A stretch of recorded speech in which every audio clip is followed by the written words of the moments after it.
Before we get started, please like and subscribe.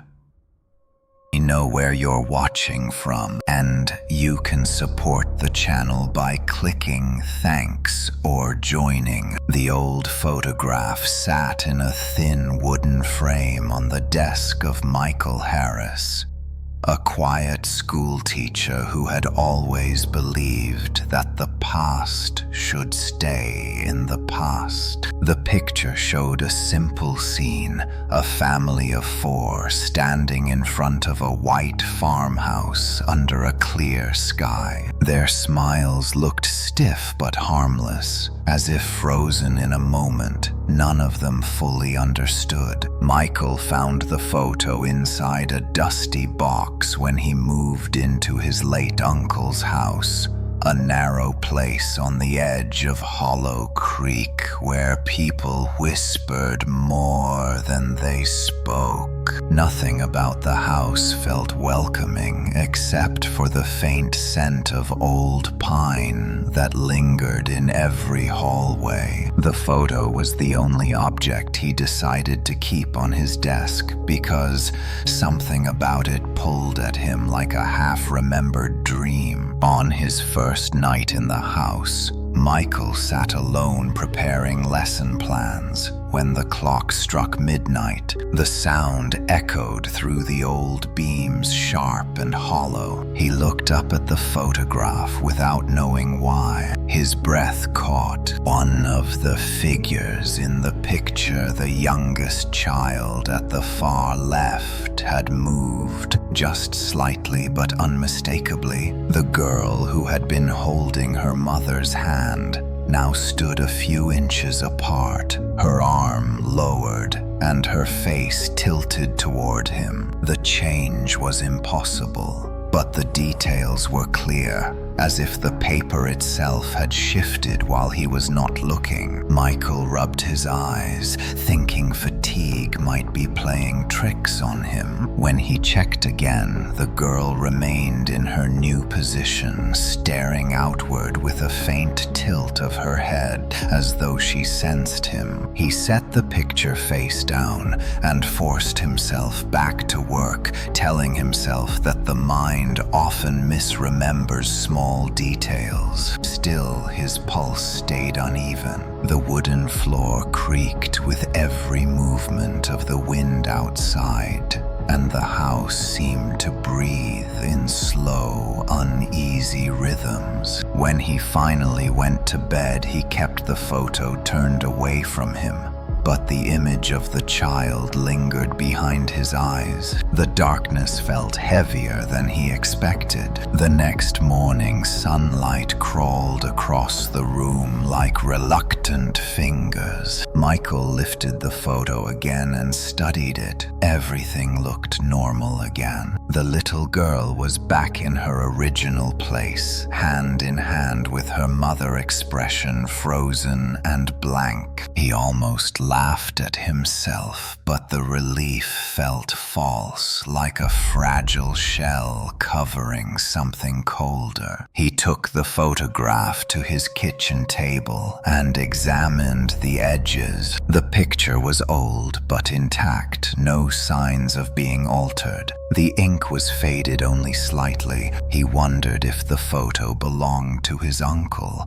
or if it came from someone else entirely. The family in the picture was not one he recognized. None of the faces looked familiar, and his uncle had never mentioned children or marriage. The thought that the image might carry some part of a history he did not know started to settle uncomfortably in his mind. He placed the frame back on his desk, telling himself he would not look at it again at midnight. That evening, he kept himself busy cleaning the upstairs hallway, sorting boxes and avoiding the study where the photograph rested. By the time the clock approached midnight, he felt drained and ready to sleep.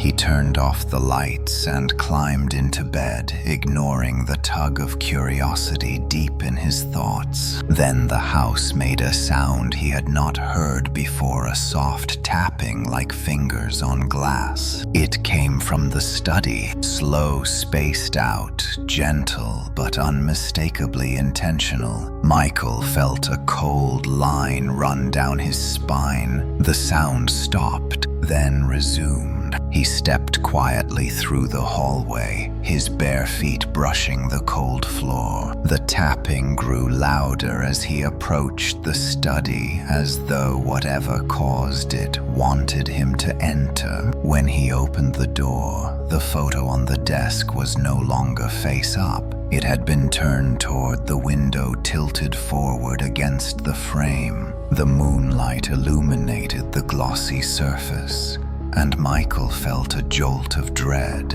as he saw another change. The father in the picture now faced away from the family, his shoulders turned slightly, as if he were starting to walk out of the frame. His face was hidden. The rest of the family still smiled, in their stiff, unnatural positions. Michael felt the air grow thin around him. He reached for the frame, but pulled back when the tapping sound echoed again, this time behind him. He spun around, but the room was empty. The window was closed. The door remained open behind him. The sound had nursed himself to breathe steadily and lifted the photograph. The surface felt colder than it should. He set it inside a drawer and shut it firmly. Whatever was happening had to stop, but the dread in his stomach whispered that it was already too late. Something old had stirred when he found the picture.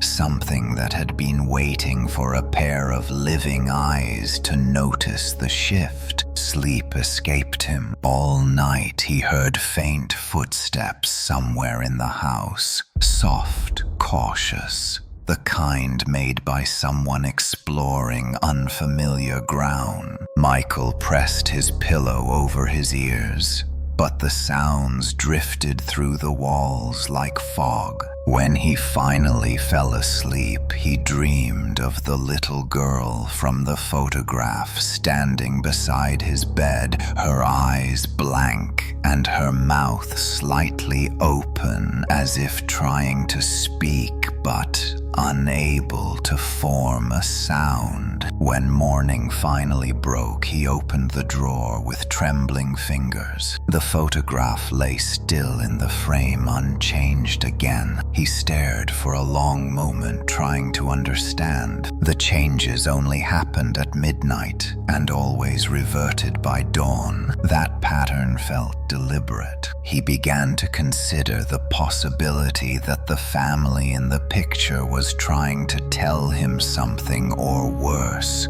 trying to escape something he could not yet see. Michael decided he needed answers. The first step would be discovering where the photograph came from. His uncle must have kept it for a reason, even if the reason had been buried under silence. He checked old letters, receipts, and documents scattered throughout the house, searching for a connection. Hours passed, with nothing but dust and forgotten memories, until he found a brittle envelope tucked behind a stack of books in the study. It contained a single slip of paper with a handwritten note in shaky ink. "Do not watch the picture at midnight." That was all. No explanation, no signature, no date. Just a warning stripped of context. Michael sat back, breathing slowly. His uncle had known, and whatever he had feared still lived inside the frozen image, waiting for nightfall. Michael spent the entire afternoon trying to understand the meaning behind the note. The warning felt like the fragment of a larger story, something his uncle had known but never dared to share. The silence of the house pressed close around him, while he sifted through drawers and old cabinets, searching for clues. But the deeper he looked, the heavier the air became, as if the house resented his intrusion into the past it kept hidden. He could not shake the memory of the little girl's shifting position or the father's turned back. There was purpose in their movements, and the thought clung to him as the day dragged slowly toward evening. He sat at the kitchen table staring at the old photograph resting inside the closed drawer. The warning repeated in his mind like an echo: do not watch the picture at midnight.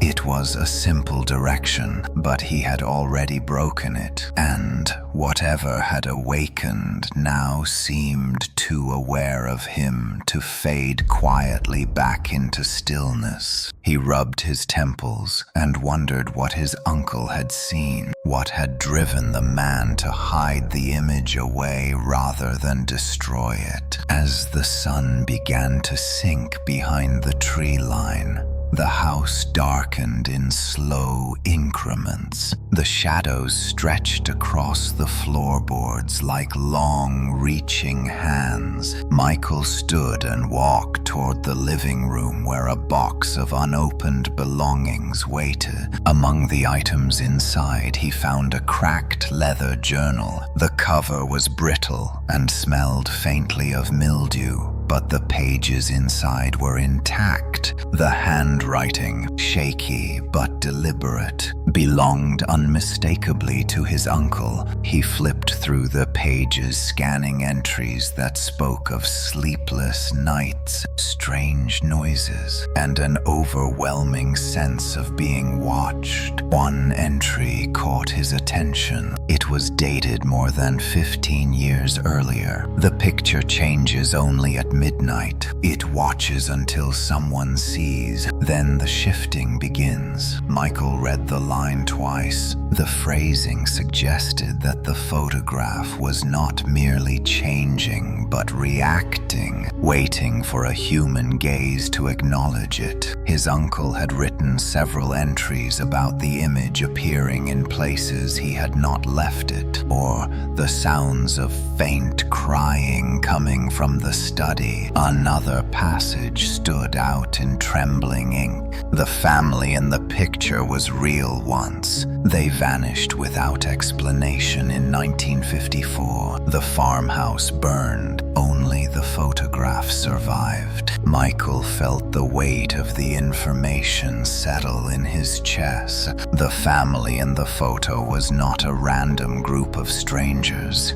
They had lived in the farmhouse shown behind them. Their disappearance was unexplained, and somehow the only surviving relic was the image that refused to remain still. The farmhouse in the picture looked old but sturdy. He wondered if it still existed somewhere near Hollow Creek. Local records might have information, or someone in town might remember the family. He made a mental note to visit the library the next day, though part of him hesitated at involving anyone else. The story was already too strange, too private, as though speaking of it aloud might make the terror more real. He set the journal aside and leaned back in his chair. The air in the room felt colder. The sun had nearly disappeared, leaving only the faintest orange glow along the horizon.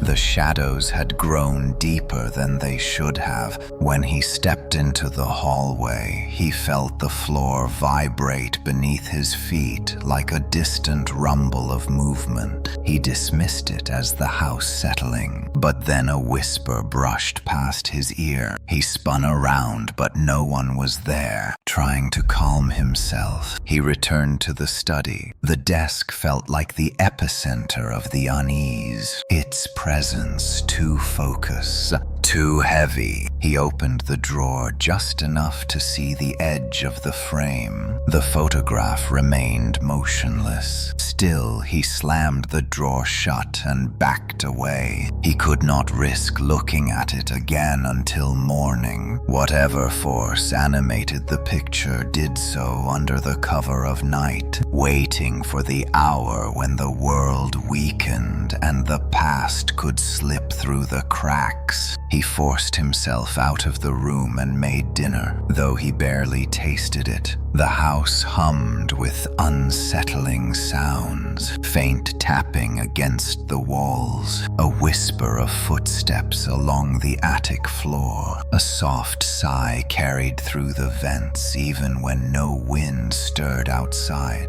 Every noise seemed to trace back to the photograph, as though the family inside it were walking the corridors of the house, searching for the one who had disturbed their long slumber. When midnight approached, he lay awake staring at the ceiling. His heart beat in slow but heavy rhythms. He refused to get up.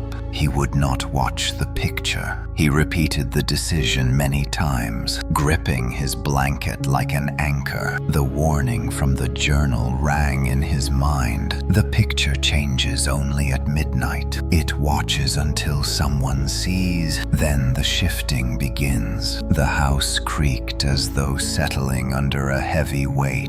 Then came the sound again, tapping on glass. Not from the study this time, but from somewhere closer. Michael sat frozen. The tapping grew louder, more urgent. He slowly turned his head toward the window. A faint reflection glimmered in the glass. Not his own, but the shape of a child. The outline was small, hair tied back, eyes wide with emptiness. He blinked, and the shape vanished. The tapping ceased. Silence returned, but it was a silence that felt aware, like the pause between breaths. He lay awake until morning broke through the curtains. When the sunlight filled the room, it felt as if the house exhaled.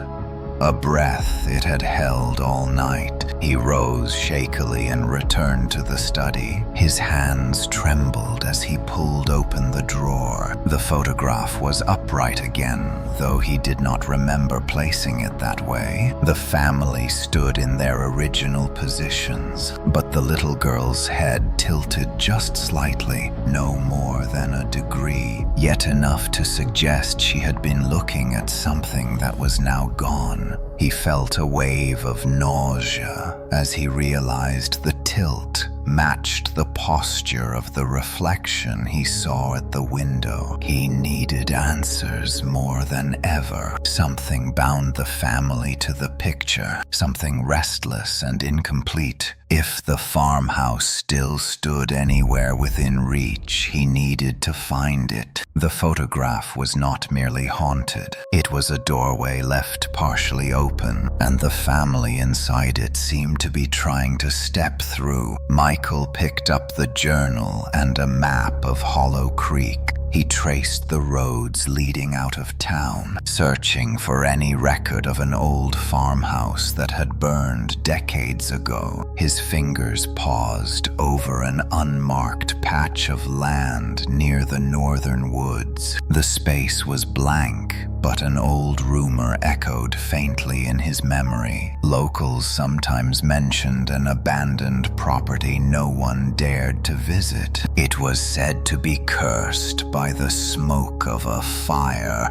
that never fully died. As he studied the map, he heard a faint sound behind him, a whisper like a child, calling faintly from far away. His name, soft but unmistakable. Michael. He froze. The voice came again, barely audible but clear enough to freeze the blood in his veins. Michael, come back. He turned slowly toward the desk. The photograph lay still, but the air shimmered faintly around it, like heat rising from asphalt. Something within the frame pulsed with thin, restrained life. He backed away, gripping the journal.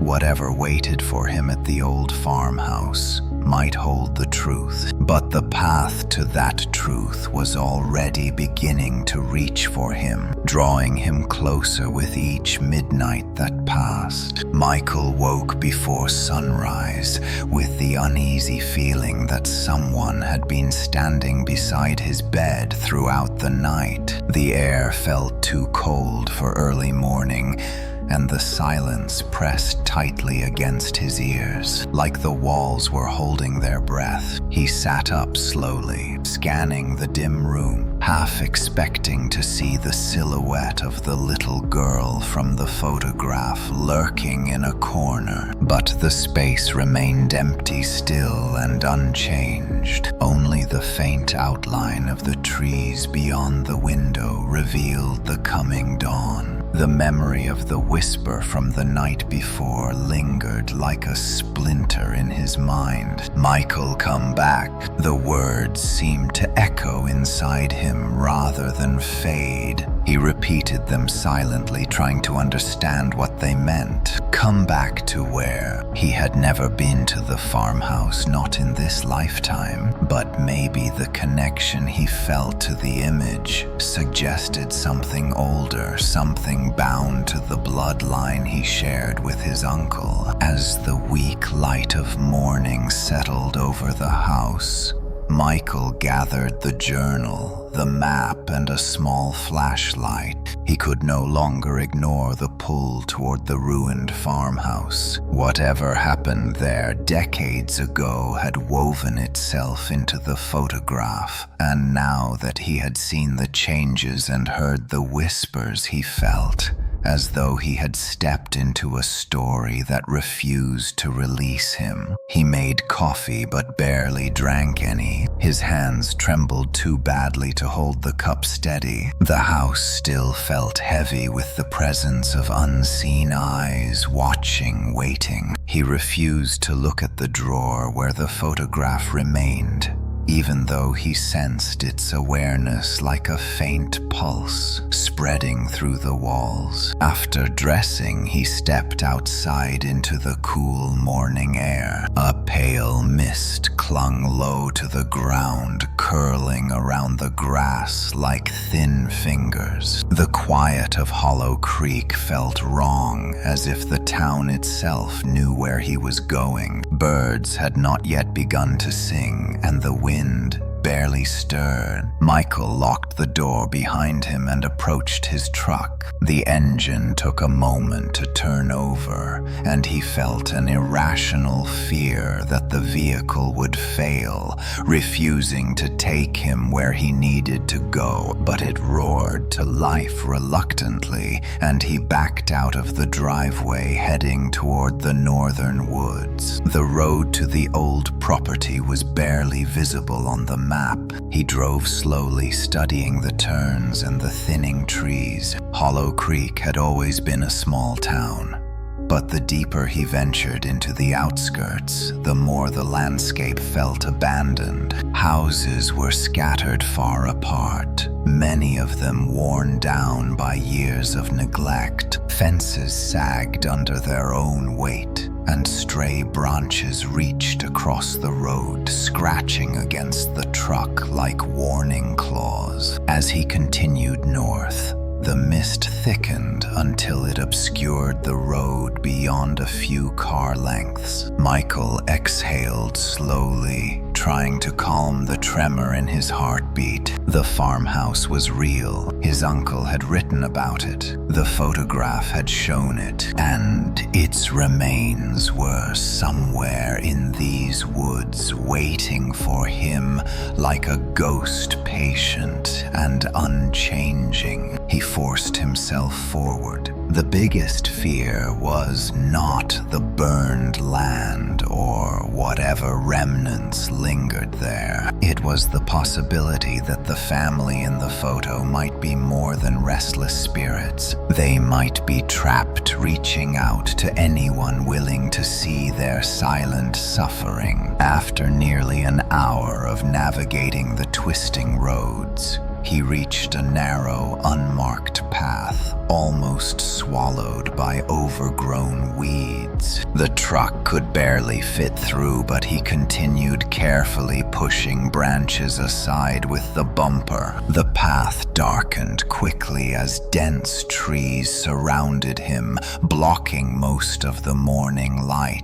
The forest felt ancient, untouched. The silence deepened until even the engine sounded muffled. When he finally emerged into a small clearing, he felt a wave of dread wash over him. Before him lay the remains of the farmhouse from the photograph. Only the stone foundations and the charred skeleton of the front steps remained. The ground around it was blackened in patches, though the fire had happened more than half a century ago. It was as though the earth refused to heal, sealed in eternal memory of what had burned. The clearing felt colder than the surrounding forest. Michael stepped out of the truck and the air tightened around him, as though he had entered a space forbidden to the living. He approached the ruins slowly, each step crunching softly over dead leaves and brittle soil. The farmhouse had once been 2 stories tall, but now only fragments of beams jutted upward like broken ribs. The scent of old smoke still lingered faintly, impossible after so many years, yet unmistakable. He crouched near the foundation, running his fingers over the stone. The texture felt wrong, colder than stone should be, as though something seeped from within, chilling the surface. He stood and noticed something half buried near the remains of the front door. A small metal object glinted faintly in the pale morning light. He brushed dirt away and uncovered a tarnished locket. When he opened it, his breath caught. Inside was a tiny photograph of the same little girl from the larger picture. Her expression in this smaller image was softer, almost sorrowful. A chill passed through him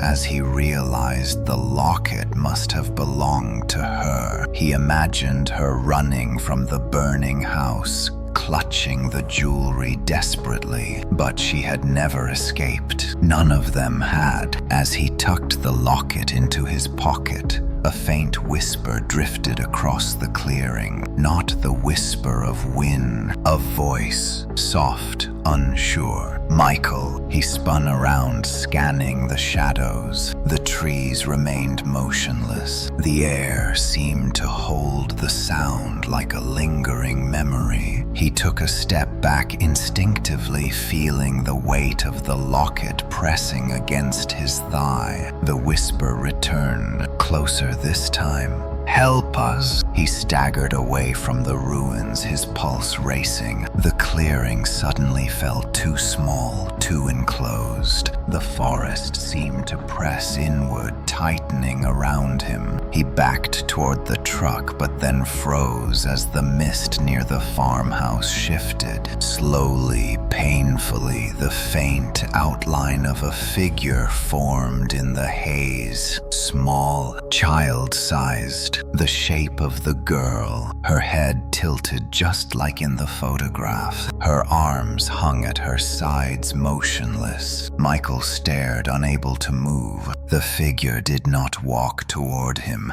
but its presence grew heavier, more real. The air thickened until each breath stung his lungs. He forced himself to step backward, keeping his eyes on the misty silhouette. She remained still, but her presence reached for him like a plea born of endless nights trapped between smoke and shadow. He climbed into the truck, slammed the door, and turned the engine. The figure dissolved slowly into the mist, as though pulled backward into the world she came from. The clearing seemed to exhale a long, slow sigh. Without looking back, Michael reversed the truck and drove down the narrow path as quickly as he dared. His hands shook violently, gripping the wheel. He had found the farmhouse and the family, or what was left of them. But the real terror began when he reached the main road heading back toward Hollow Creek. For when he looked in the rear-view mirror for only a second, he saw the reflection of the truck cabin behind him, and in the back seat, sitting silently, was the little girl, her head tilted, watching him with empty eyes. Michael drove faster than he intended, his hands trembling on the steering wheel as the forest thinned and the open road came back into view. The mist still clung to the truck like a living veil, resisting the sunlight that fought to filter through. He wanted to convince himself that what he saw in the rearview mirror had been a trick of the light, a consequence of fear, amplified by the ruins. But the memory refused to fade. The little girl had been there in the back seat, her posture small and rigid, her head slightly tilted, the exact position she had held in the photograph. He had only blinked once, but that single moment etched itself into his mind like a scar. As the truck finally rolled into Hollow Creek, the town looked unchanged, quiet and still. But Michael felt different. Something had followed him from the clearing. Something that had been waiting for him to acknowledge it fully before attaching itself to him. His breath grew shallow as he parked in front of his house. The midday sun did nothing to warm the cold that had settled into his body. He stepped out of the truck slowly, glancing into the back seat again. Nothing, only old tools and a blanket lay across the worn fabric, but the air inside the cabin felt colder than outside. He shut the door quickly and headed toward the house. The moment he crossed the threshold, a faint creak echoed through the hallway like someone shifting their weight on the floorboards. He froze, listening. The sound came again, softer this time, not settling wood. Footsteps, light, small, almost childlike. He swallowed hard. He did not call out. Calling out meant acknowledging whatever else was now inside the house with him. Instead, he walked toward the study. The tension in the air grew heavier, as if the walls had thickened with invisible pressure. He opened the drawer where the photograph was stored.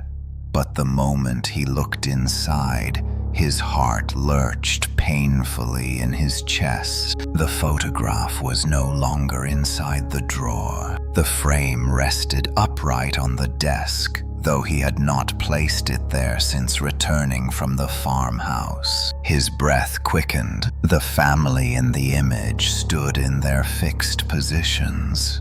But something had changed again. Not only the tilt of the little girl's head, now the mother looked subtly altered. Her hand, once holding her daughter's, was now gently lifted, as though she were reaching towards something just outside the frame. Her eyes, though still frozen, seemed wider, more aware. Michael stepped back from the desk, his spine pressing against the wall. He felt the locket in his pocket grow colder, as though reacting to the change in the image. He took it out and held it before him. The small photo of the girl inside showed her gentle expression unchanged, but the metal felt icy against his skin. A faint whisper drifted through the study. Michael could not tell if it came from within the walls or from the photograph itself. The voice was fragile, like a memory drenched in sorrow. "Help us." He closed his eyes, forcing himself to breathe slowly. The farmhouse had not shown him the full story. There was more, a deeper her horror buried beneath the ashes, and now whatever haunted the image had followed him here, seeking something only he could provide. He turned away from the photo and left the study. The whisper followed him down the hallway, soft enough to make him question if he truly heard it,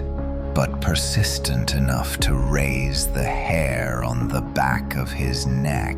When he reached the living room, he felt a shift in the air. The light dimmed slightly, as if the sun outside had moved behind a cloud. Though the sky through the window remained clear, something was in the house with him, moving quietly, watching each of his steps. He sat on the couch, gripping the locket tightly. Every corner of the room felt filled with unseen presence. Shadows that should have remained still seemed to pulse faintly like breathing silhouettes. The house had changed. It no longer felt like a structure of wood and stone. It felt alive in a way that brought dread rather than comfort. Suddenly, a soft thump echoed from upstairs. Then another. Michael stood slowly, his heartbeat pounding in his ears. The rhythm of the thumps was too deliberate to be random. He forced his legs to move and stepped toward the staircase. The air grew colder with each step he ascended. Halfway up, he heard a soft giggle, a sound so faint and high-pitched, his skin prickled instantly. He flashed back to the image of the girl in the photograph and the lingering whisper of her voice. The giggle sounded like a memory trying to resurface. At the top of the stairs, he turned toward the hallway leading to the bedrooms. The door to his bedroom stood slightly ajar, though he was certain he had closed it before leaving for the farmhouse. He pushed it open slowly. The room was silent. The curtains moved slightly, even though the window was shut. He scanned the space carefully, then noticed something lying on his pillow. The photograph, not the frame. The photograph alone, removed from its wooden border. It lay flat on the pillow, the edges slightly curled, as though handled by small, trembling fingers. His breathing shallowed. He stepped closer. The image had changed again. Now, the father who had once faced away had turned even further, his body almost outside the frame. Only a sliver of his back remained visible. His distance from the family suggested movement, not random displacement, but purposeful departure, like trying to escape something behind him. But the most disturbing change was the girl. She no longer stood beside her mother. She stood closer to the front of the image, her small figure near the edge of the frame, her eyes wide and directed outward, at him, watching, waiting. Michael stumbled back, nearly falling against the dresser. The room seemed to tighten around him. A cold presence brushed past his shoulder like a small hand grazing his skin. His breath caught. He spun around but saw nothing, only a shift in the shadows where the air shimmered faintly. He grabbed the photograph and backed out of the room. Once downstairs, he placed it face down on the table. His mind raced. The family was moving. The girl had followed him. Whatever bound them to the image was weakening, or maybe strengthening. They seemed to be reaching further into his world with each midnight shift. He needed answers before the presence grew strong enough to fully cross over. He returned to his uncle's journal, flipping through pages more frantically than before. One line caught his attention, written in faint, fading ink. The family tries to escape the picture, but not everything inside it wants to leave. Michael felt the weight of the words settle in the center of his chest. Not everything inside it wants to leave. Something darker lingered within the frame, something that had caused the loss of the family and now reached through the cracks that separated their world from his. As he closed the journal, another sound drifted through the room, a soft whisper, closer this time. "Michael." He turned slowly toward the staircase.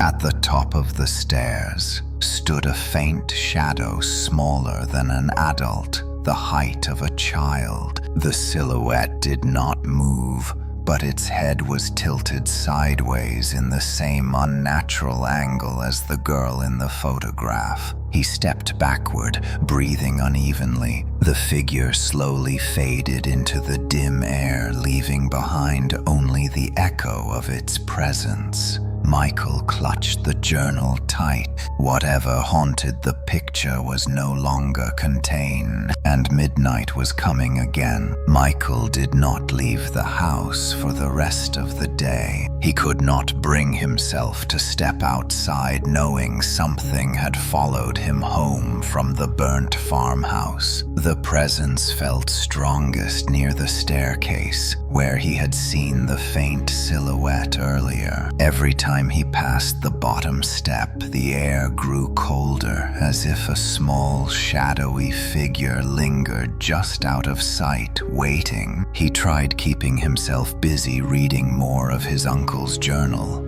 but the pages now felt like thin, fragile links to a truth he was no longer ready to confront. As afternoon shifted into evening, the light from the windows dimmed faster than it should have. The sky outside remained clear, yet the inside of the house darkened unnaturally, like a slow eclipse passing silently over the rooms. Michael turned on every lamp, but the glow seemed weak and distant, swallowed by an unseen heaviness. The walls began to creak, though no wind moved through the house. The sounds were deliberate, too rhythmic to be random. Slow, dragging movements, like fingers tracing along the wooden beams. He walked into the study, heart pounding, as he approached the desk where the empty frame remained. The photograph lay downstairs on the table, but the frame itself felt strangely important now, like an empty doorway waiting to be filled again. He reached out to touch it,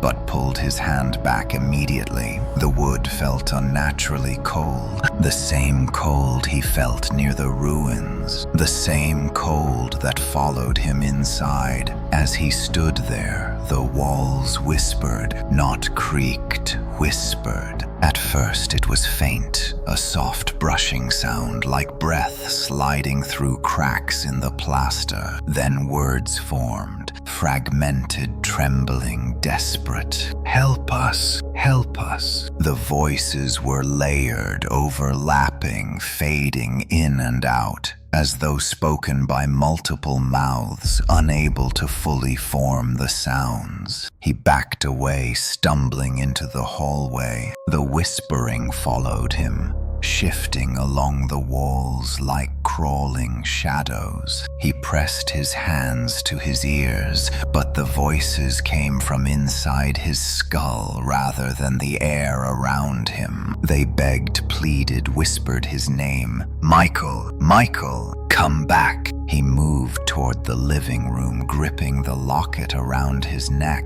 It grew colder with each step until it felt like ice burning against his skin. The moment he entered the room, the whispering stopped abruptly, leaving a silence so sudden it felt unnatural. He stood in the center, waiting for something else to break the stillness. Then the photograph on the table slid, not not fell, slid, slowly dragged across the wooden surface by invisible fingers. Michael froze in place, every muscle locking. The photograph turned until it faced him directly. The edges curled upward as if straining to reach him. His legs felt rooted to the floor. He stepped closer, only because an unseen pull urged him forward. When he lifted the photograph, the image had changed again, this time dramatically. The father was now completely gone. No trace of him remained inside the frame. The mother stood alone with the older child behind her, but both figures looked tense,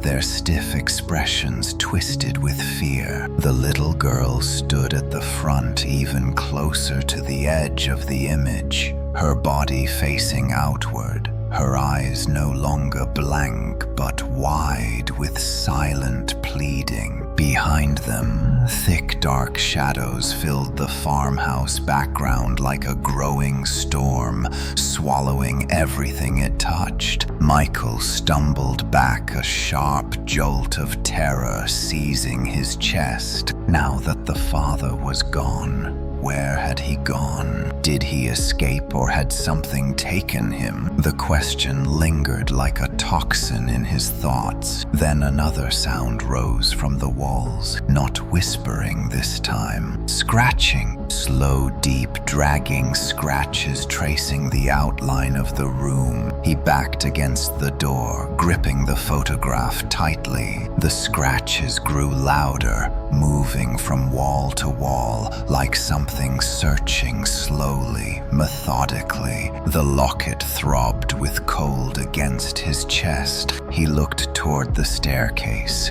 instinctively feeling a shift in the air. A small figure stood halfway up the stairs, this time not a silhouette, not a shadow, a form. Pale, faint, nearly transparent, but unmistakably real enough to cast a thin reflection on the wall. The girl, the same one from the photograph. Her posture still small, her head still tilted, but now her eyes were fully open, staring straight into his with an expression that held both terror and warning. Michael stepped back, his throat tightening. He whispered her name, though he did not know if the name belonged to her. "Who are you?" Her lips moved slowly, forming a shape, but no sound emerged. Her face tightened with effort. Then her head jerked sideways as though yanked by an invisible force. Her body flickered violently like a glitching image,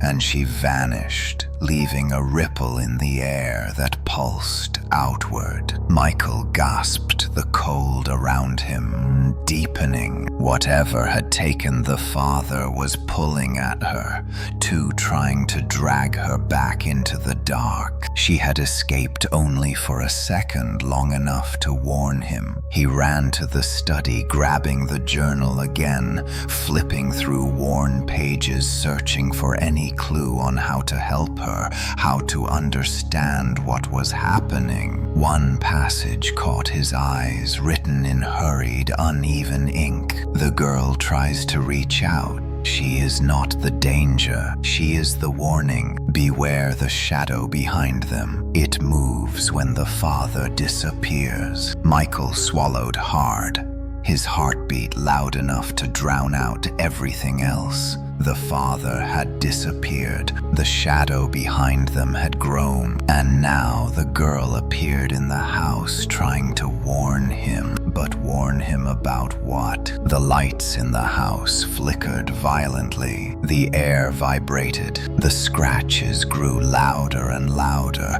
until they seemed to come from inside the walls themselves. Michael held the photograph in one hand and the journal in the the other as the darkness around him thickened like liquid filling the room. Then all at once, the lights blew out. The house sank into total blackness. The silence lasted only a moment before a deep, resonant sound filled the air. Not scratching, not whispering, but a low, guttural hum, like the sound of something awakening, something ancient and hungry. Michael staggered backward, dropping the journal. The hum grew closer, vibrating through the floor, through his bones. A faint glow emerged then from the photograph itself, illuminating the room with a cold blue light. The girl was closer now,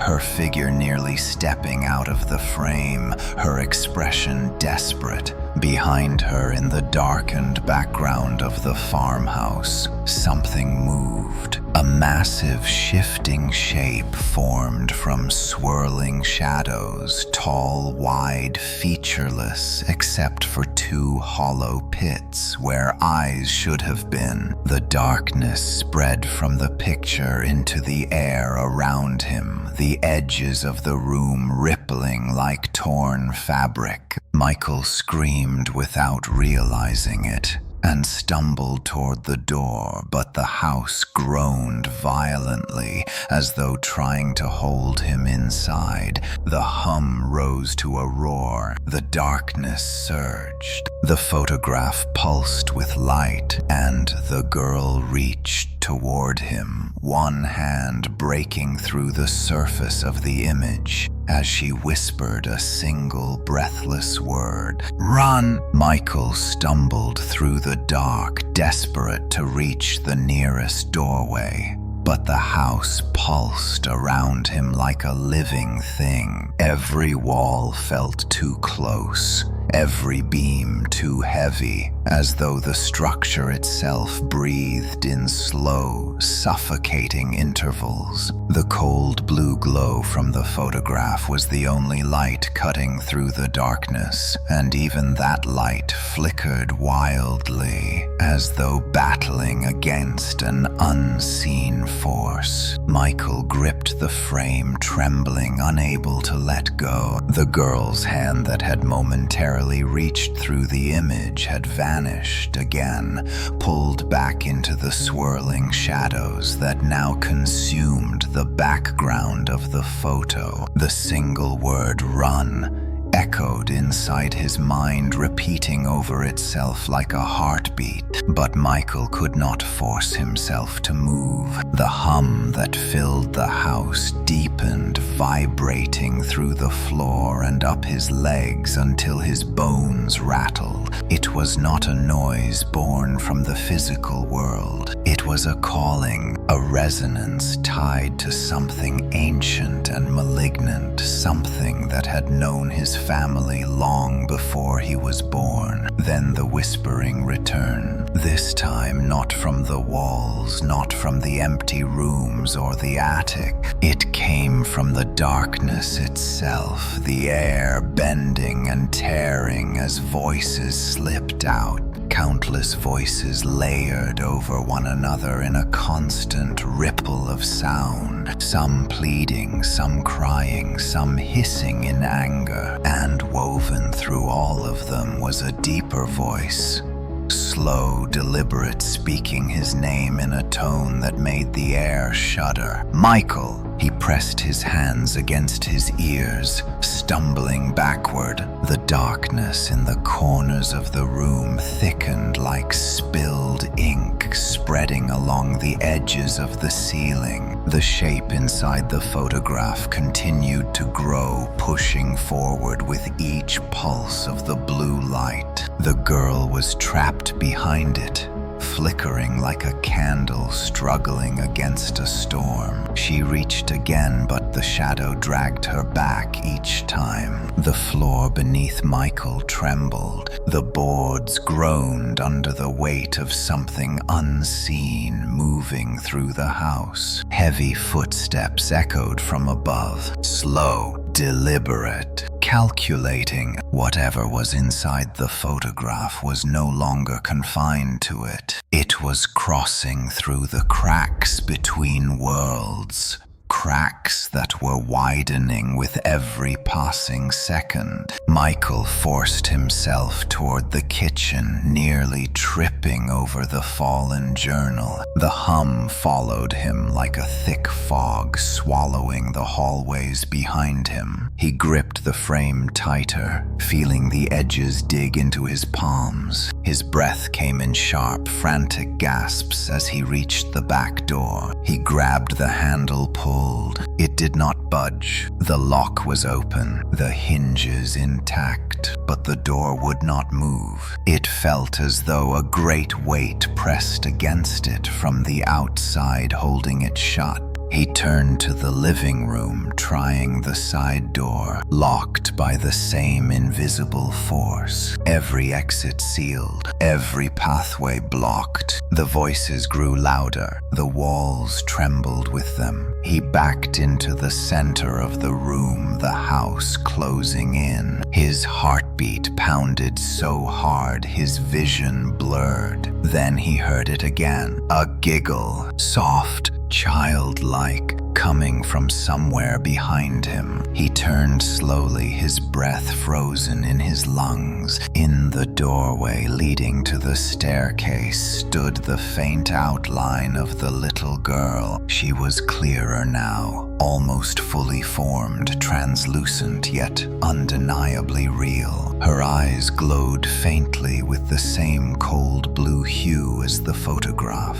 Michael whispered her name, though he still did not know it. "Please tell me what you want. How do I help you?" Her lips moved silently, forming shapes that did not match any sound. Her expression twisted with fear. Then she lifted her hand and pointed not at Michael, but toward the photograph he held. She pointed firmly as though urging him to look. Michael raised the frame cautiously. The picture had changed again. The mother and the older child no longer stood at the center of the image. They had shifted backward into the shadows, their figures fading as though being swallowed whole. The girl remained at the front, but her body was half inside the frame, half outside, glowing as though struggling to emerge. Behind her, the massive shadow creature had fully formed, its shape no longer amorphous, but tall and humanoid, with long stretched limbs and a body made entirely of swirling blackness. Only its eyes were distinct, two hollow pits radiating a cold, dead white light. As Michael observed the image, the creature moved, not inside the photograph. Outside it, a long, stretched limb pressed against the surface of the photo, distorting it like liquid. Michael staggered back, dropping the frame. The photograph hit the floor but did not shatter. Instead, it pulsed once violently, sending a wave of cold through the house. The girl screamed silently. Michael clutched the edge of the table, his body trembling. The hum rose again, and the shadow in the corners of the living room gathered into one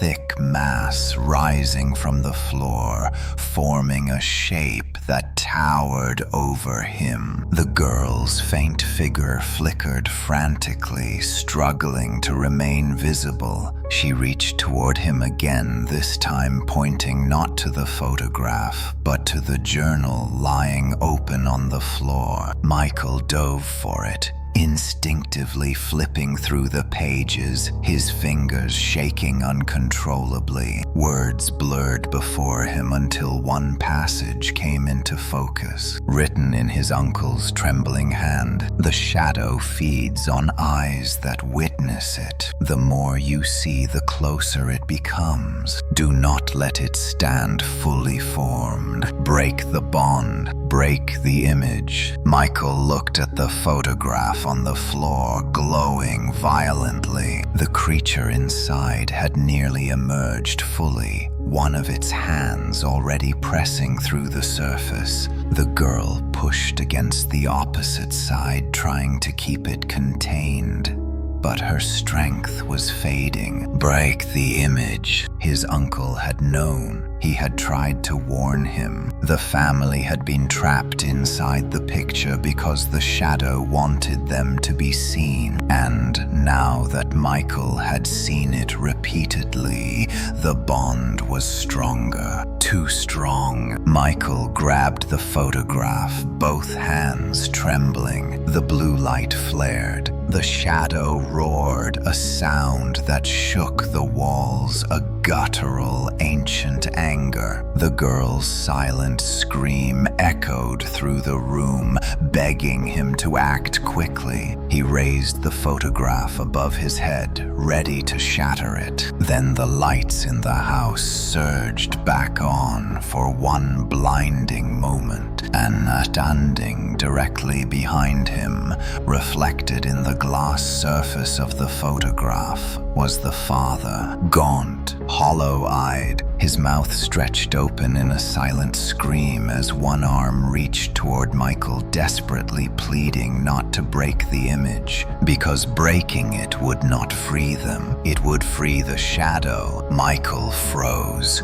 torn between two horrors, the shadow rising behind him and the pleading father trapped in the frame. The girl pressed against the glass, her eyes begging him to choose. Outside the walls shook, the footsteps thundered, and the house groaned like a giant waking from centuries of sleep. He had only moments left to decide. The house trembled, as if the foundations themselves were trying to escape the thing forming inside it. Michael stood frozen, the photograph raised above his head, his breath ragged, his muscles locked between two impossible choices. The shadow behind him roared, a sound too deep and ancient to belong to anything human, vibrating the floor beneath his feet. The father's reflection in the glass stared back at him, hollow, pleading, desperate. His outstretched hand reached toward Michael in a gesture that felt less like a warning and more like a plea for mercy. The girl pressed against the opposite side of the image,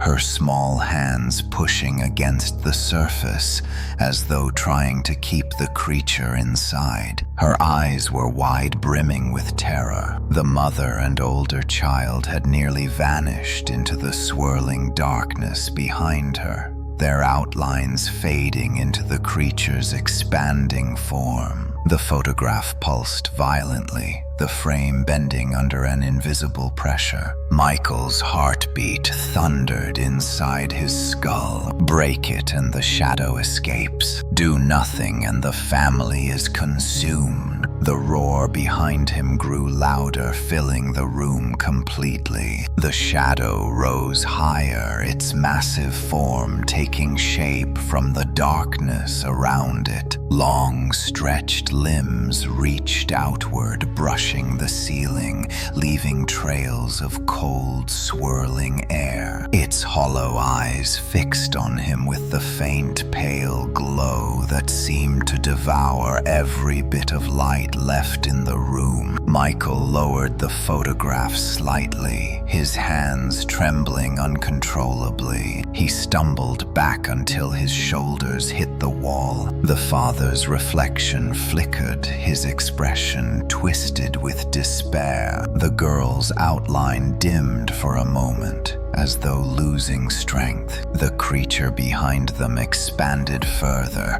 tearing through the farmhouse background with slow, deliberate force. A voice broke through the roar, not the growl of the shadow, not the whispering walls, not the child's silent scream. A man's voice, soft, broken, strained. Please. Michael's breath stopped. The voice came from the photograph. The father's mouth moved again, forming the word with agonizing slowness.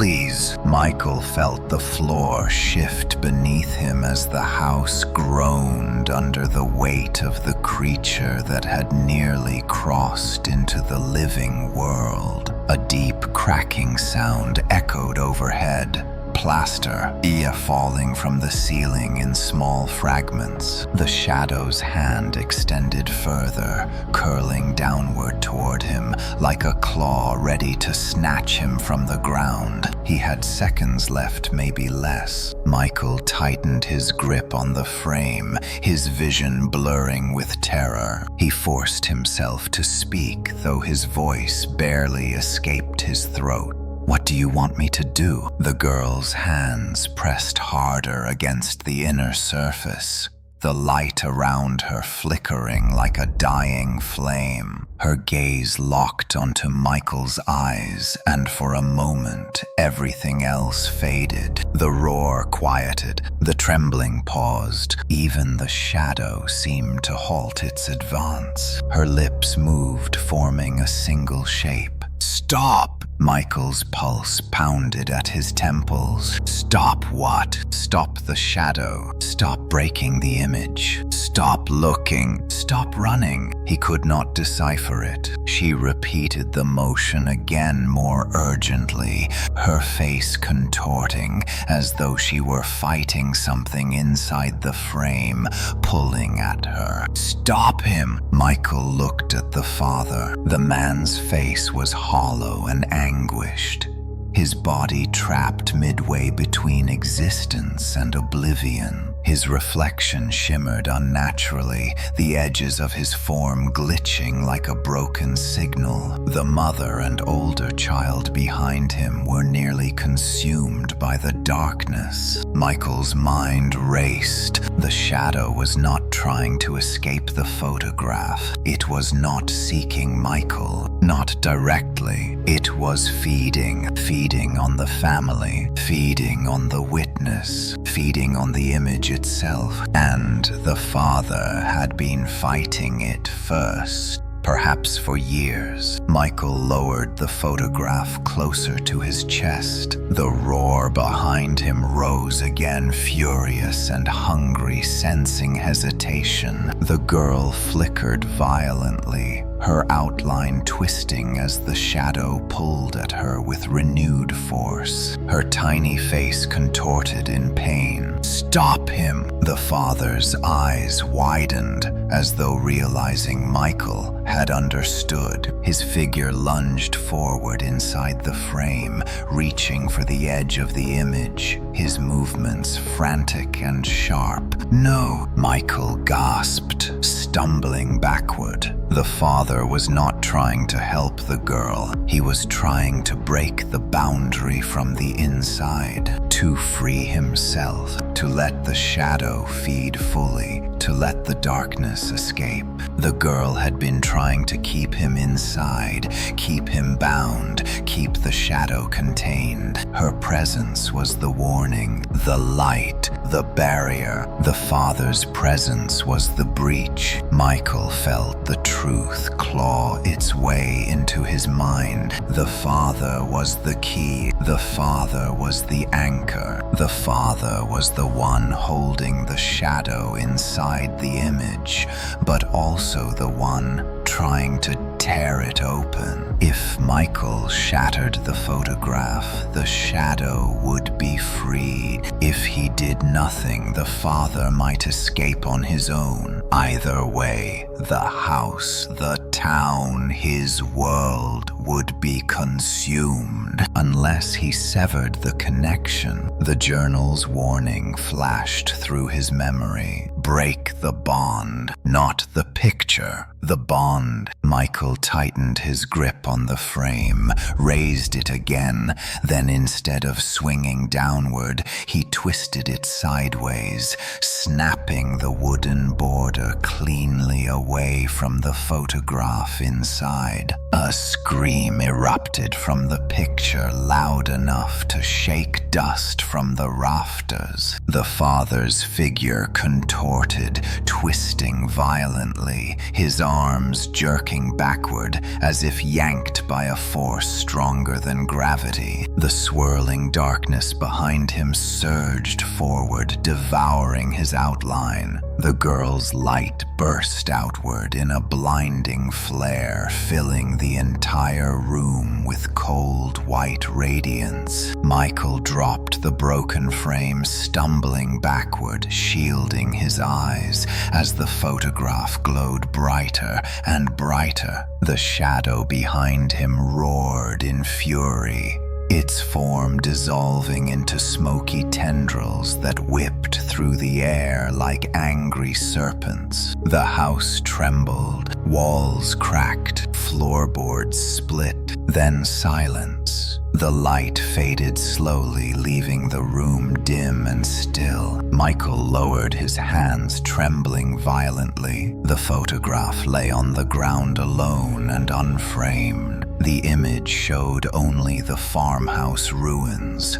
Now no people, no shadows, only a barren, burnt landscape. The family was gone, but so was the creature. Michael knelt, pulling the locket from his neck, opening it gently. The girl's tiny photograph now glowed faintly warm, not cold. Her expression seemed softer, more peaceful. A whisper brushed the air. "Thank you." Michael closed his eyes, tears filling them unbidden, but the peace lasted only a moment. The locket turned hot, suddenly burning his fingers. The photograph on the floor twitched once, then went still. From the deepest corner of the room, a faint sound rose, a slow, deep breath. Not his. The darkness was not gone. The silence that settled over the house after the blinding flare was so complete that Michael almost believed it was over. His ears rang faintly from the force of the scream that had torn through the photograph. But there were no more whispers, no shadows shifting in the corners, no small pale figure flickering at the top of the stairs. The house felt empty for the first time since he had found the picture. He took a shaky breath, letting his muscles relax for a single fragile moment. But then he heard it, a slow, deep breath from the far corner of the room, not the shallow, terrified breathing of the girl, not the rasping exhale of the father, not even the faint trembling sighs of the mother or the older child. This breath was long, deliberate, and unnatural. It had weight, it had depth, and each inhale seemed to draw the air out of the room, as though something in the darkness fed on every molecule of oxygen. Michael froze where he knelt, his fingers tightened around the locket, until the metal dug painfully into his palms. The faint warmth he had felt before dissipated instantly, replaced by a chilling numbness that crawled over his skin. He slowly lifted his head toward the corner where the sound had come from. The room was dim, the shadows thick and unmoving, but something was there, not visible, not entirely formed, but present, a void heavier than darkness, a hollow absence of light pressing against the shape of the room. Each breath it took rattled the walls with a low vibration that felt alive. Michael swallowed hard, his voice trembled as he whispered into the dim air. "You are not gone." The breathing paused, only for a moment. Then it resumed, louder, closer, as though the darkness itself leaned toward him. Michael forced himself to stand. His legs felt weak, shaking under him as though threatening to collapse. He reached for the photograph on the floor. Its surface no longer glowed. The image remained of the ruined farmhouse, empty and desolate, but the air around it still pulsed faintly, like a heartbeat slowing after a marathon. He lifted the photograph carefully and felt the chill that spread from it. The family was gone. Yes, the girl had thanked him, but the lingering breath in the room told him the truth. The shadow creature had not been destroyed. It had been severed from the image. Freed, Michael backed away slowly, gripping the photograph like a shield. He reached for the journal on the floor, flipping through the pages frantically until he found an entry marked with a single deep scratch. The creature cannot leave the binding until the bond is broken. But if broken poorly, it remains without a vessel, seeking a new one. Michael felt his blood run cold. The entry continued. It seeks the nearest witness, the one who sees it most clearly, the one who hears its breath. It anchors to the living through fear. He staggered backward, nearly tripping over the overturned chair behind him. The breath in the corner deepened, slow, powerful, purposeful. Michael was now the vessel. No. He backed toward the hallway, gripping the locket around his neck as though the girl's faint warmth might return. But the metal was cold, lifeless, drained. Whatever little presence she had left behind was gone. They were gone, all of them. And what remained in the dark was something far older, far hungrier. He stepped into the hallway and the lights flickered violently overhead. The breathing grew louder, echoing through the house now, traveling through the walls like a thick pulse. Michael ran to the kitchen, his breath sharp and panicked. He grabbed the drawer handle and ripped it open, searching for anything with weight, anything that could help him. A hammer, a flashlight, a knife. The breathing followed him, not from behind, from everywhere. You cannot run, Michael. The voice slithered into his mind, not spoken but felt a vibration that coiled around his thoughts. He grabbed the hammer, holding it tightly in shaking hands. Show yourself, he whispered, though he regretted the words immediately. The breathing stopped. Silence. Then a slow, shifting sound filled the kitchen. The distinct groan of floorboards bending under tremendous weight. Michael spun around, lifting the hammer defensively. The lights flickered again, dimming until the room was bathed in a sickly, trembling glow. The darkness in the doorway thickened. At first it looked like a shadow cast by something unseen, but as it grew denser, it began to take shape. Limbs, shoulders, a torso stretching too tall for the frame. The creature's form shivered like smoke, held together by a faint outline. Its eyes, two hollow glowing pits of pale white, fixed on him from across the room. Michael felt his knees weaken, his breath seized in his throat. The room vibrated under the low hum that pulsed from the creature's chest. You broke the bond, it whispered inside his skull. Now you are mine. He swung the hammer out of reflex, but his arm froze midair as though held by invisible force. The creature stepped forward, each movement rippling through the air like a wave of cold. The walls around them shuddered, lights flickering in response to its presence. Michael gasped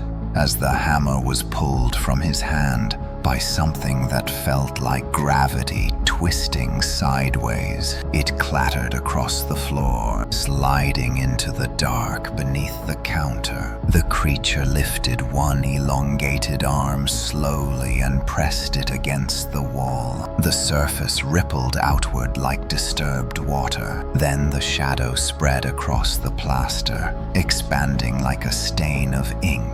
It was not confined to a photograph anymore. It was claiming the house. Michael stumbled backward. He reached for the back door again, pulling with all his strength. It still refused to move.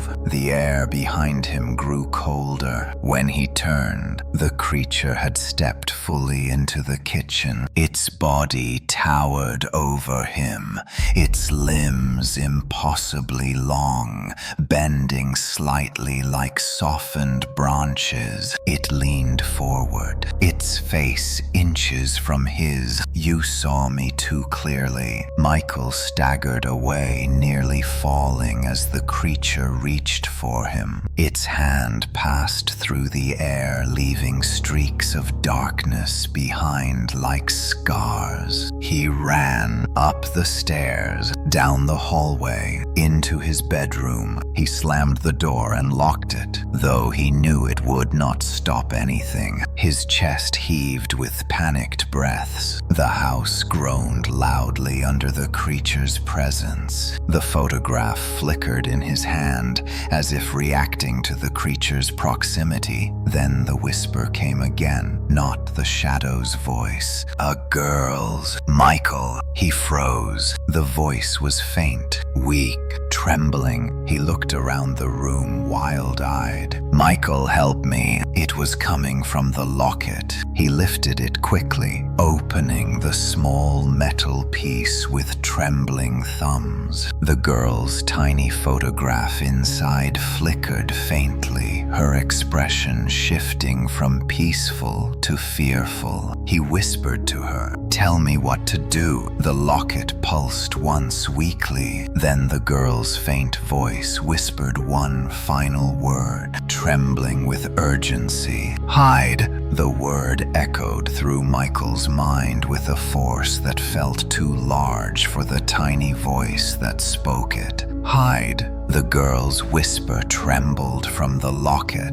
the faint flicker of her image dimming as though whatever strength she had was nearly spent. Michael's pulse pounded in his throat as he clutched the locket close, his breath shaking. The creature's footsteps moved through the hallway with slow, deliberate weight. Each step pressed into the wooden boards as though the house itself bowed under its presence. The sound grew closer, not hurried, not frantic, patient, as though it knew there was nowhere for Michael to go. He backed away from the bedroom door, his eyes fixed on the shadow stretching underneath the crack. The darkness pooled there thick like liquid ink. The handle twitched once, twice, then it began to turn. Michael staggered back, gripping the locket with one hand, the photograph with the other. The door rattled as the shadow pressed against it, bending the wood inward. The humming grew louder, filling the room with a deep, low resonance that vibrated through his ribs. "Hide." Where? There was nowhere in this house that could protect him. The creature was not confined to walls or doors. It seeped through air, through darkness, through fear itself. The door cracked, splitting near the top. Michael spun around, scanning the room desperately. The closet, the window, under the bed, none of them would work. The creature did not hunt with sight. It hunted with presence. It felt him. It tasted the terror in the air. The hum intensified, as though the creature sensed his rising panic. The doorframe bowed inward under the weight of the creature's push. "Hide!"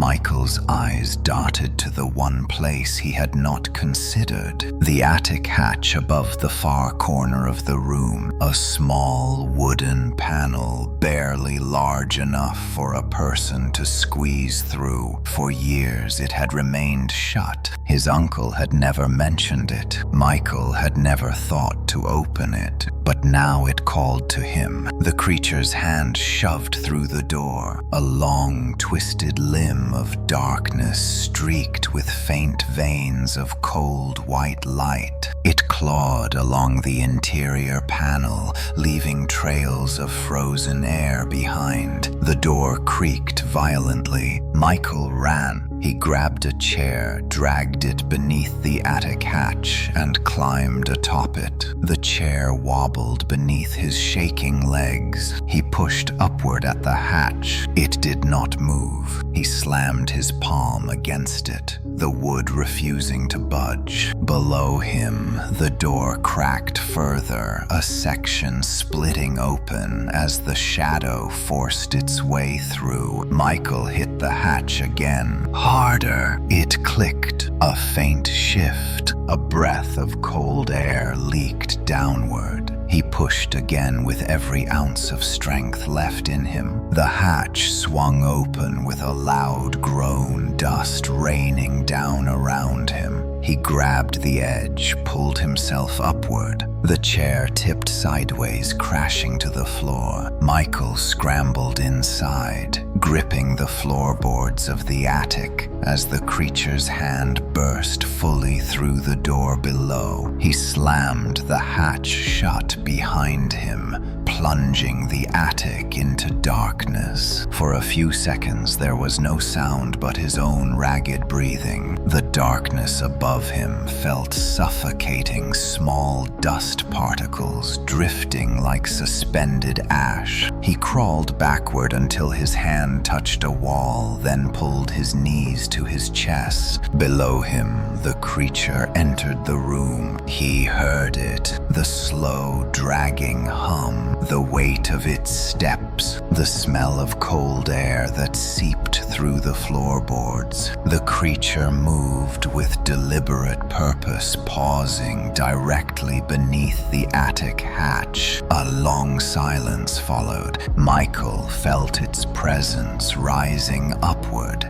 as though pressing through the wood, searching for him. Then everything went still. The hum faded. The footsteps ceased. The air shifted with a low, almost disappointed exhale. Seconds passed, then minutes. Michael remained frozen, barely daring to breathe.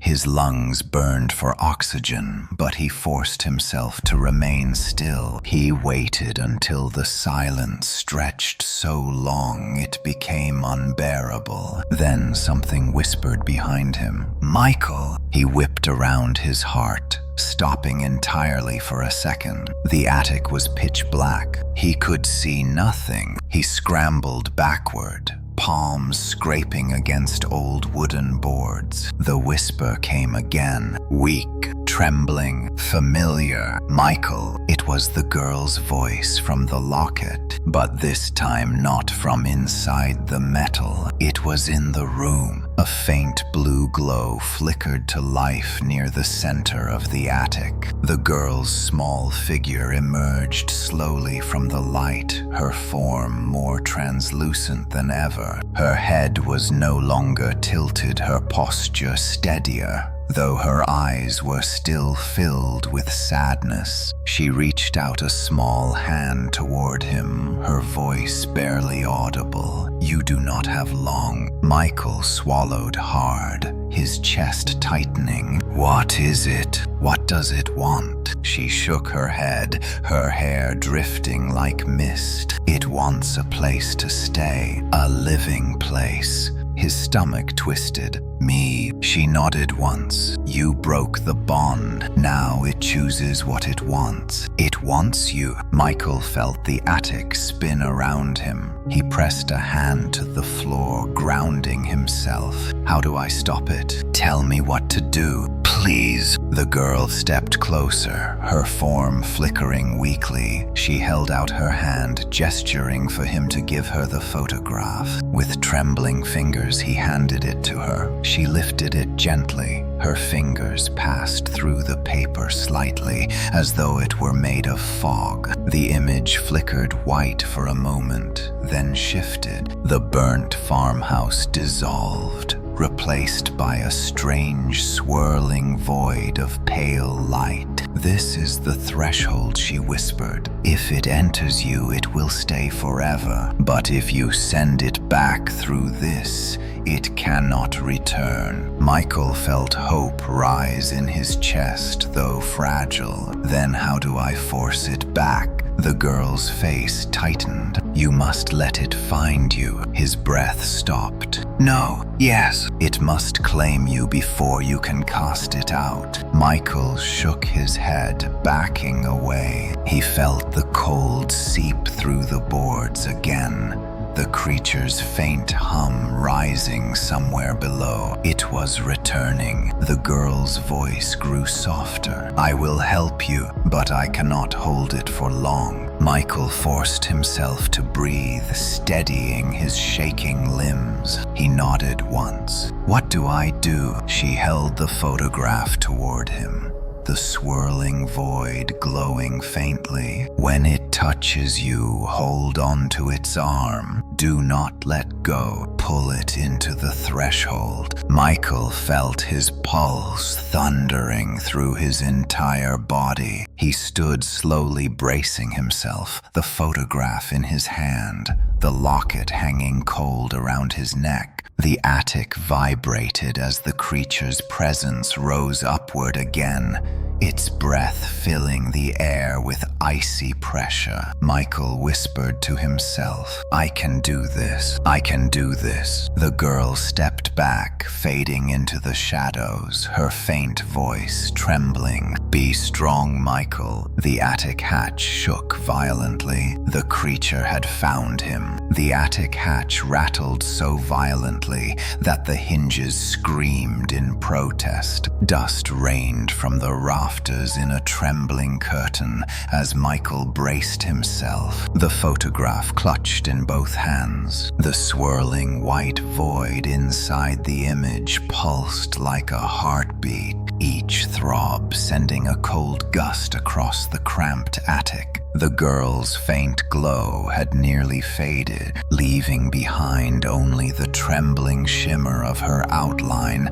as she lingered close to the threshold between worlds. Below him, the creature exhaled. The slow, deliberate breath pushed icy air through the cracks in the floorboards. Michael shivered uncontrollably, his heartbeat thrumming against his ribs. The hum that had once echoed throughout the house now concentrated beneath the attic. Heavy, focused, hungry. Michael, the voice crept into his mind like claws sinking through cloth, not spoken aloud, not whispered. Thought, invasive and cold. It slid through the hollows of his skull, pressing against the fragile edges of his consciousness. Michael, the hatch bulged inward as something massive pressed against it. A long crack splintered across the wood. Michael staggered backward, but kept the photograph raised, his fingers trembling so violently he feared he might drop it. From the dim air behind him, the girl's voice trembled. "Do not run. It must touch you. Only then can you pull it through." He felt sick at the thought. Letting that thing touch him felt like surrender, like death, like stepping willingly into the mouth of something designed to consume. But he had no choice. The crack in the hatch widened. A long, impossibly stretched limb of darkness slid through the gap, its form shifting like smoke held together by cold white lightning. The limb probed the air, tasting it, then lowered toward the floor, searching. Michael's breath hitched. Suddenly the limb froze. It turned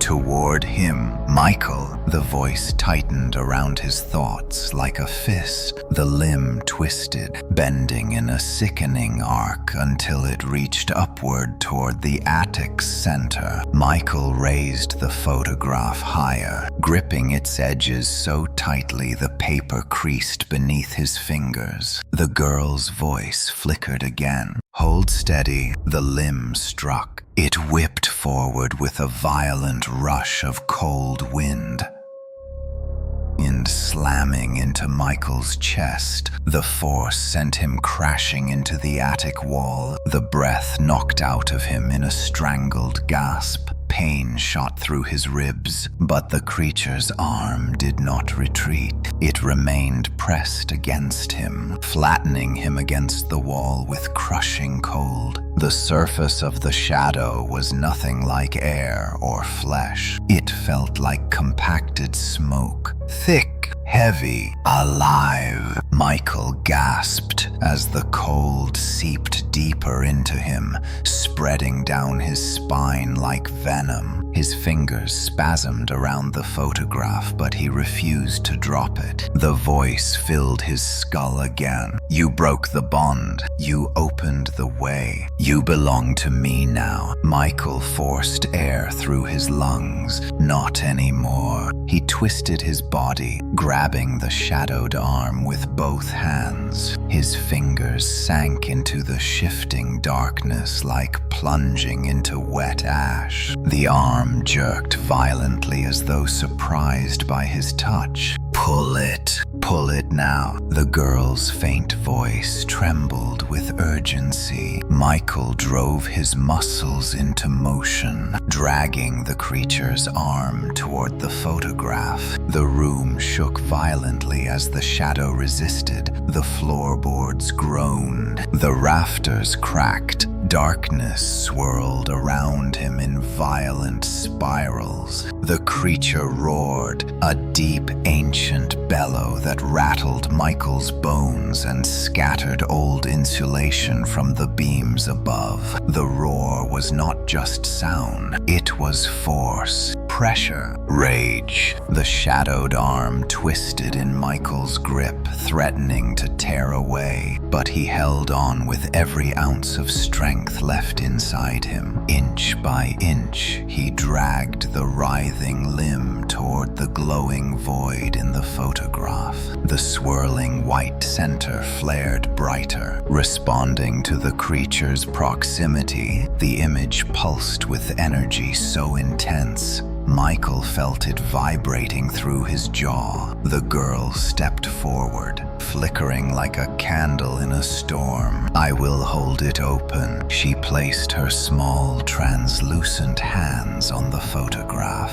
The glow expanded outward, threads of pale light spreading into the air like cracks in reality. The creature shrieked. Its form surged fully through the opening in the hatch, bursting into the attic with monstrous force. Its towering silhouette filled the cramped space, stretching upward until its head nearly touched the rafters. Its long limbs bent at unnatural angles, jointed like broken branches. The pale white glow of its hollow eyes burned through the darkness. It lunged. Michael shouted and pulled harder, dragging its arm directly toward the glowing threshold. The shadow writhed violently, its form distorting like boiling smoke. The hum rose into a shrill frequency that pierced Michael's skull. The girl cried out as her glow wavered. "I cannot hold it much longer." Michael gritted his teeth, ignoring the burning strain in his arms. He planted his feet against the attic boards, using every muscle he possessed.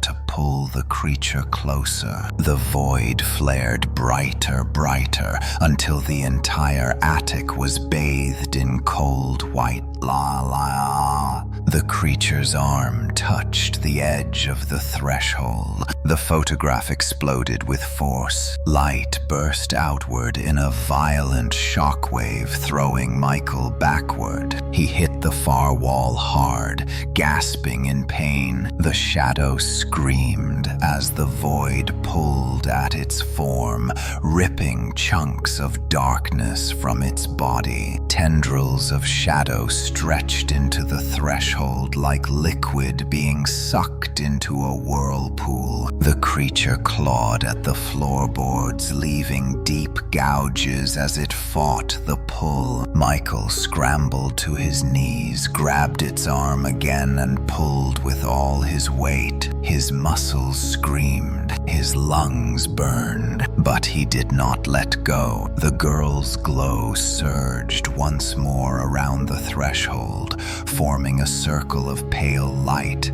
that tightened like a snare. The shadow gave one final deafening roar. Its body tore violently apart as the void consumed it, the darkness collapsing inward until nothing remained but a final shriek that cut off abruptly as the threshold snapped shut. The attic fell silent. The photograph lay on the floor, dark and empty. The girl stood near the center of the room, her glow faint but calm. Michael looked at her chest heaving. "Is it over?" he whispered. She smiled softly, though sadness lingered in her expression. "For you, yes. For us, no." Her form flickered, growing dimmer. "But you freed us. All of us. Thank you." Michael reached out instinctively, but his hand passed through her fading form. Her final words reached him like a breath of wind. "Live well." Then she was gone. The attic dimmed, and the house fell still. Michael collapsed to the floor, tears mixing with dust as the photograph beside him turned completely blank. The nightmare was over, or so he believed. Michael remained on the attic floor long after the girl's final shimmer faded into the dim air. Dust drifted in slow spirals around him, settling on his clothes, on the blank photograph, and on the splintered boards that bore the scars of the creature's struggle. His body trembled with exhaustion, but deeper than that trembled something else, a memory, a weight, a silence that pressed inward from every corner of the house. The nightmare was over. The creature was gone. The family was freed. So why did the house still feel wrong? Michael pushed himself to sit up. His arms shook from the effort. The attic was dim, but not dark. A faint morning glow filtered through the tiny window near the roof peak. He had fought the creature through the night. Dawn had come quietly without fanfare, as though the world outside refused to acknowledge what had happened within these walls. He lifted the photograph. Its surface was blank now, utterly blank. No farmhouse, no shadows, no faces, no traces of the terror trapped inside it for decades. The paper felt cold, but not unnaturally so. Just lifeless, empty, a shell. Michael tucked it into his pocket and stood on unsteady legs. He expected the house to creak or whisper or breathe the way it had before, but the silence remained thick and unmoving. Too thick, too absolute. He climbed down from the attic, slowly testing each step. The hatch closed behind him with a dull thud. He stepped into the bedroom. Nothing had changed. The room felt untouched by the horrors that had taken place. The broken door hung loosely from its frame. The edges of the wood were splintered, where the creature had forced its way through, but the air itself felt strangely neutral. Not cold, not heavy, just still. Michael walked into the hallway. The boards did not creak, the shadows did not distort, the walls did not hum or whisper. He descended the stairs expecting the memory of the creature to pulse through the wood, but the house sat perfectly calm in a way that felt wrong. He reached the living room where the creature had stepped into the world and taken shape. The floorboards bore faint scorch marks where the threshold light had flared. The air was faintly dusty but free of the cold bite that once gripped every corner. Michael stood there listening. Nothing. The silence pressed against him again. Not peaceful, not comforting, empty. He walked to the kitchen. The chair he had knocked over still lay on its side. The hammer remained on the floor where the shadow had flung it. He picked it up. The metal felt warm like any other object left indoors overnight. No pulse, no unnatural chill. You should feel relieved, he whispered to himself, but the words held no conviction. Michael walked from room to room, checking windows, corners, the basement door. He even stepped outside onto the porch, letting the early morning air fill his lungs. The breeze was gentle. The sunlight touched the grass in soft strips. Birds chirped nearby. Hollow Creek seemed unaware of anything out of the ordinary. Or perhaps the world simply did not care. Yet something in him tightened. A knot in his gut twisted with growing pressure the longer the silence went on. He returned inside, closing the door behind him. The latch clicked lightly. That small click echoed too loudly. He froze. The silence swallowed the sound instantly, leaving nothing behind. No resonance, no fading echo, as though the house had devoured the noise. Michael stepped backward slowly. His pulse climbed. He looked toward the staircase, half expecting a shadow to appear at the top.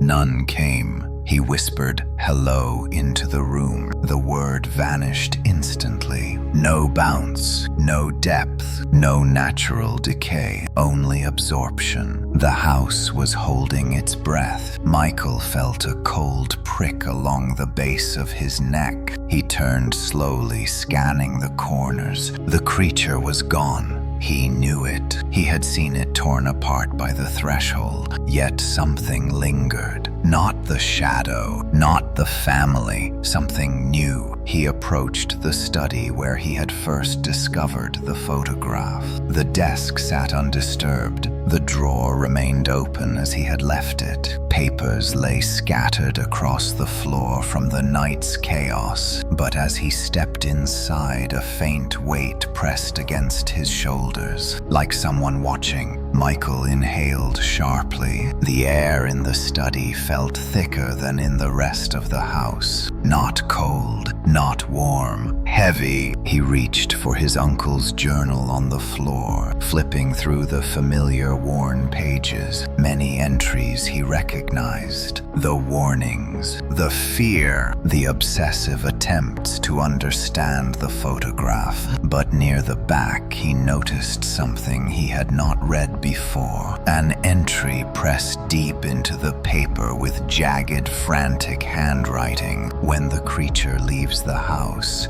it leaves something behind. Michael read the line twice, then continued. The bond between shadow and vessel is never clean. It stains the walls it touches. It stains the blood of the one who witnessed it. Even if the shadow is destroyed, the silence remains. The silence is alive. Michael's skin prickled. Silence alive. He read further. It will wait. It will grow. If the vessel remains in the house too long, the silence will fill him from inside until he becomes its new voice. He stopped breathing. He flipped the page. The final sentence burned into the paper. Leave the house before the silence becomes you. Michael stumbled backward, the journal slipping from his hands. It hit the floor with a soft, muted thud,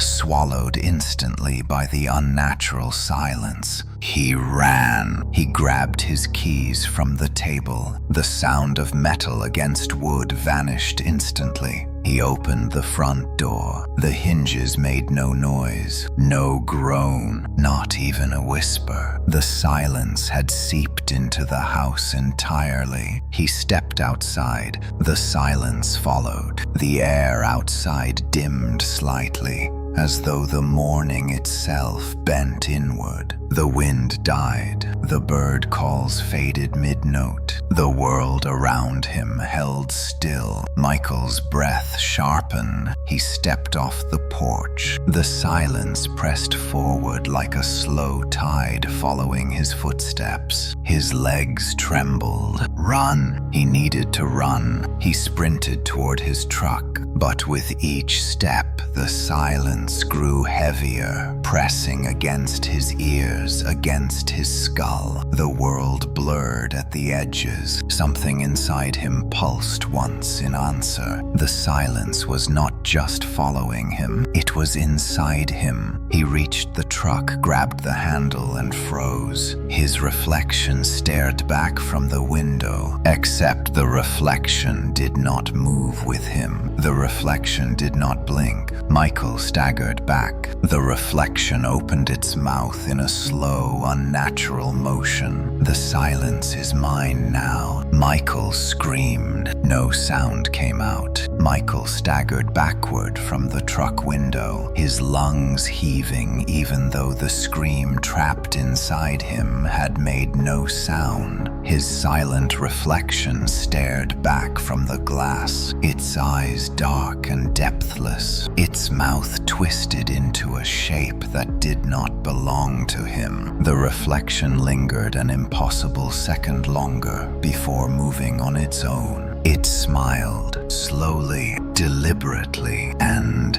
as it widened its grin, the silence thickened in the air, pressing against Michael's skull until his vision pulsed. He stumbled away from the truck, nearly falling onto the gravel. The world around him looked normal.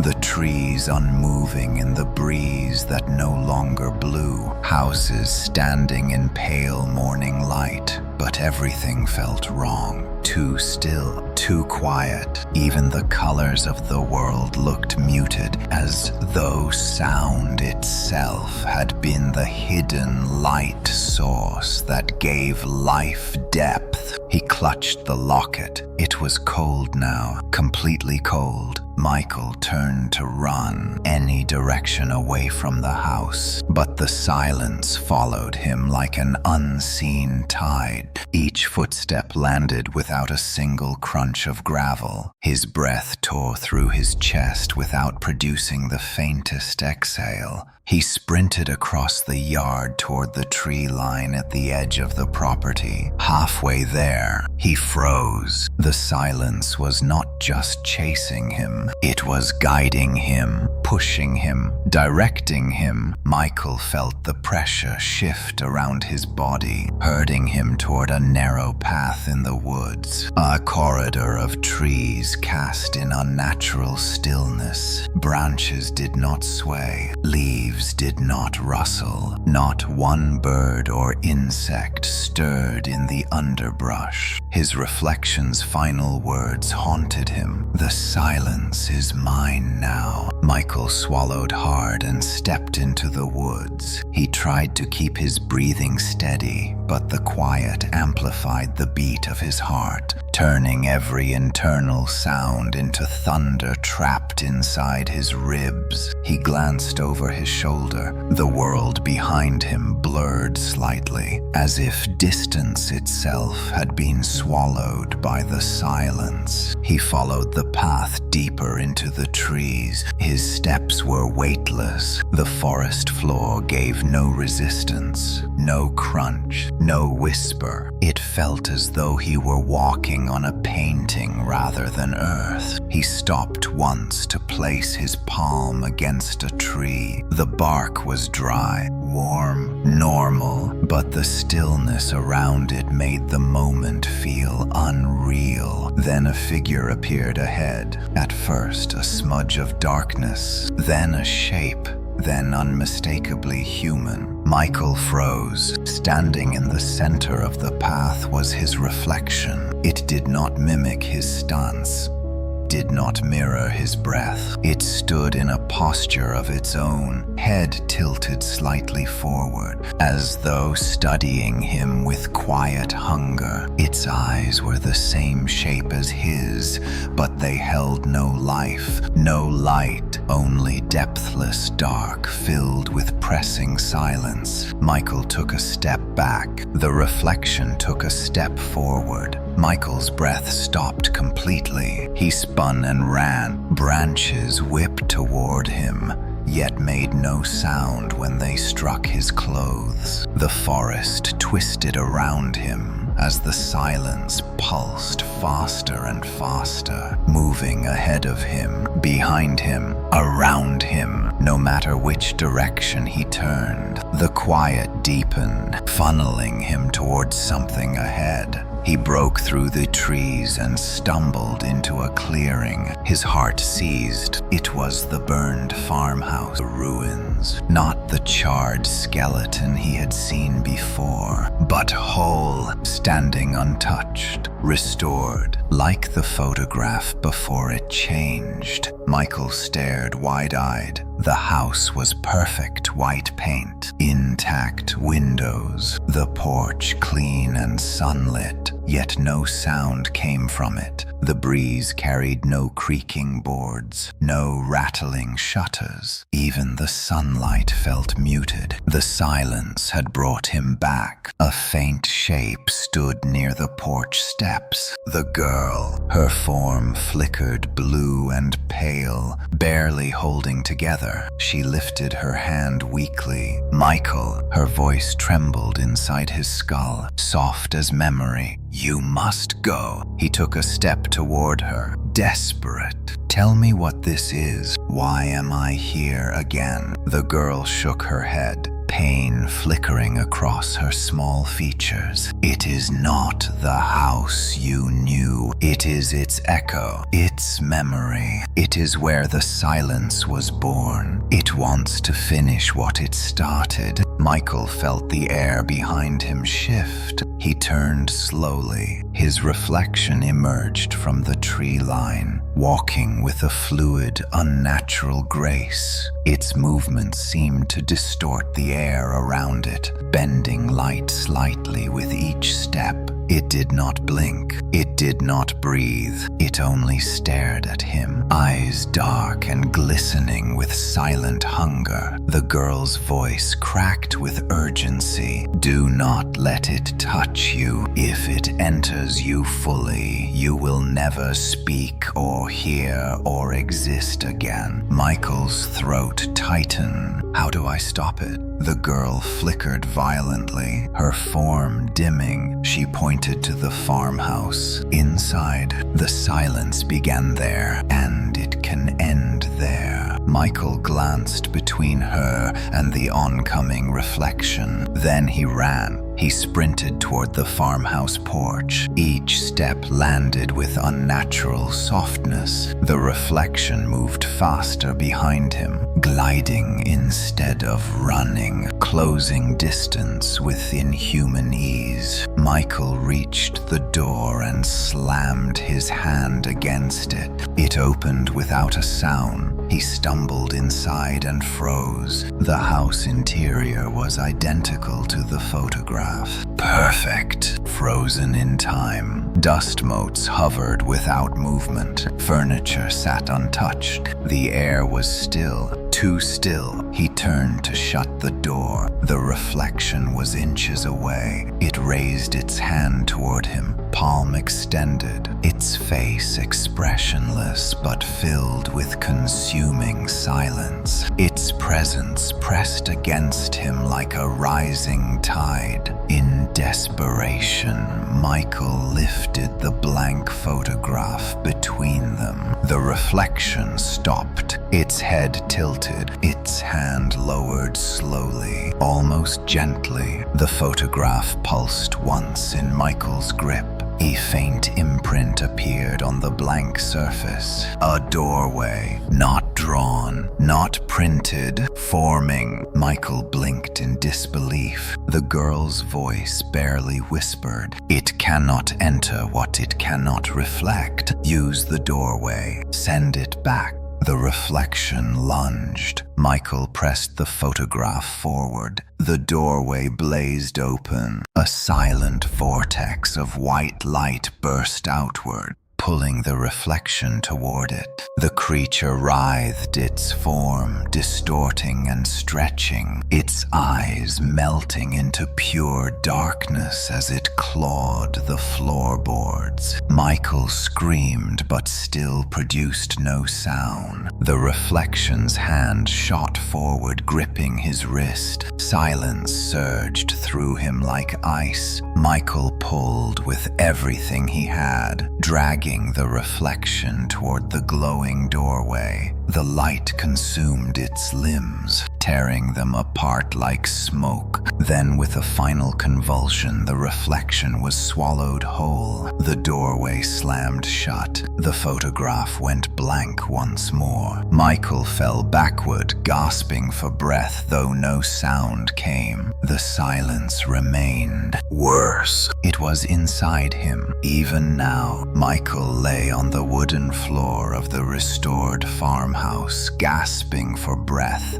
that made no sound. His chest rose and fell shakily, but the silence inside him swallowed every vibration before it could escape. His throat strained, his jaw tightened, but no matter how hard he tried, no sound emerged. The silence had entered him, not fully, not yet, but enough to settle in the hollow places beneath his ribs, enough to pulse through his thoughts like a second heartbeat. He felt it spreading through him in small, cold waves, each one stronger than the last. He pushed himself upright, trembling. The farmhouse around him shimmered faintly, like a memory trying to hold itself together. Dust motes hovered in the still air, refusing to move. The windows looked out onto a world that appeared real but felt hollow, drained of life. Nothing stirred beyond the glass. Michael clutched the blank photograph in his hand. It was warm now, strangely warm, pulsing faintly like a dormant ember. Whatever doorway it had opened was gone. The reflection he had fought was contained or destroyed or something else entirely, but the silence had not left. It crept up his spine in a slow, chilling wave, settling behind his eyes like a heavy fog. He blinked rapidly, trying to shake off the sensation, but the world stayed blurred at the edges as though reality itself had softened. "Michael!" The soundless voice rippled inside him. It wasn't the creature's voice, wasn't the girl's either. It was something new, a whisper born from his own breathless thoughts, echoing inward instead of outward. A voice made of silence.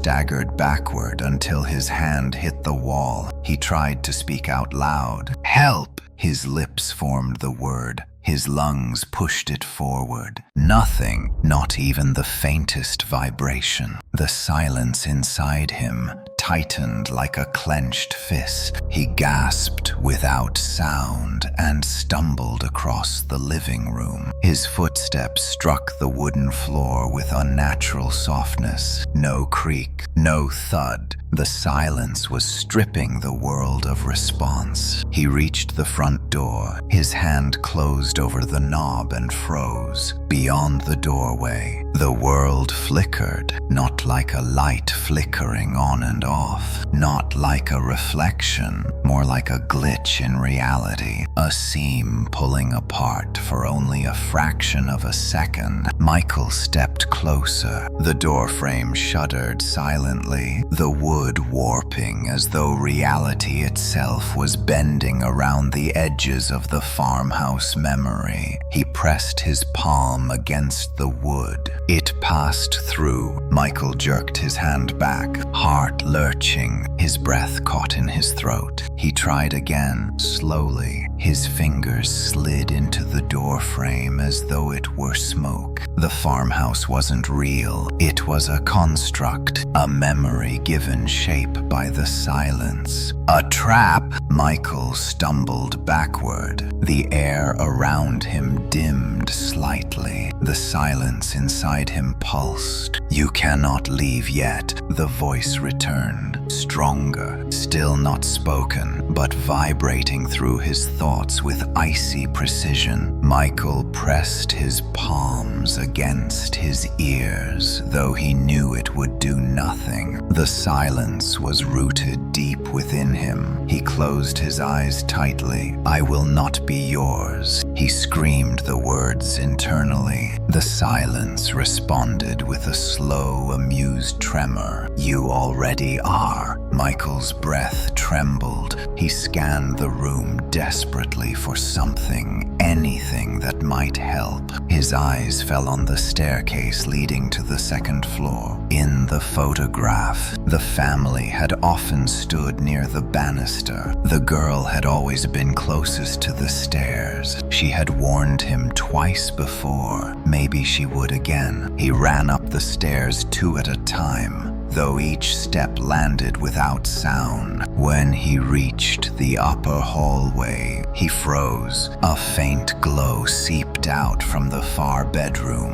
Michael approached cautiously. The glow flickered like a dying candle, soft and blue. He pushed the door open. The girl stood in the middle of the room, or rather, what was left of her. Her form flickered violently, pieces of her fading in and out of existence like unstable static. Her face no longer held the calm sadness he had seen before. Now it carried urgency, fear. The edges of her shape pulled apart and reformed in uneven pulses. Michael took a step toward her. She lifted her hand. "Stop!" He froze. Her voice entered his mind, weak and trembling. "The silence has you. It will not let go." Michael swallowed hard. "How do I stop it?" The girl's form flickered again, shrinking slightly. Her glow dimmed. "You cannot stop it alone, but you can choose. Silence cannot be destroyed, but it can be returned." Returned where? Her head bowed as though the answer pained her.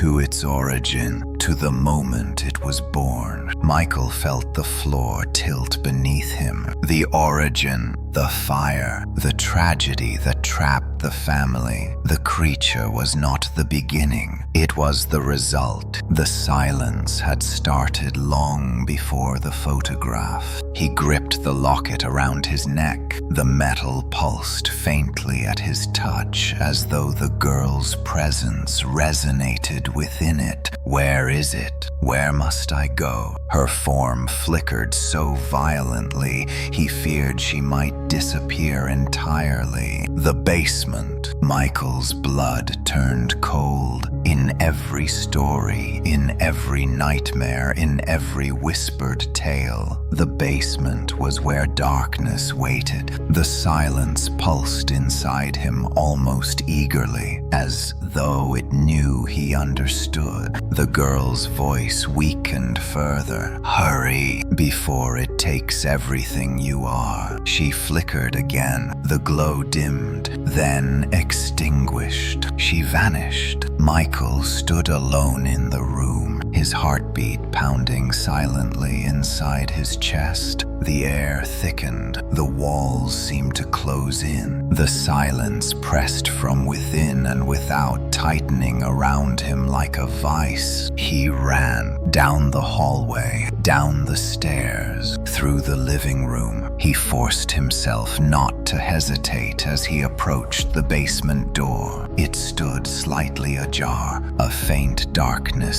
seeped through the crack, deeper than any natural shadow. It curled along the floor like smoke, but moved with deliberate slowness. Michael gripped the doorknob. His hand trembled violently. He pushed the door open wider. A staircase descended into pure blackness, not the absence of light, not darkness that could be interrupted by a flashlight, a darkness that swallowed light whole. He stepped forward. The silence intensified until the world felt muffled behind thick cotton. His heartbeat slowed. His thoughts grew heavy. The darkness seemed to breathe, inhaling and exhaling in long, controlled pulses. Halfway down, he felt something shift inside him. A tug, then a voice. "You return to me willingly." Michael shook his head violently. "No, I am ending this." The silence pulsed again. "No, you are beginning it." Michael reached the basement floor. The darkness parted slightly, revealing a faint glow at the center of the room. A small circle of pale white light hovered inches above the ground,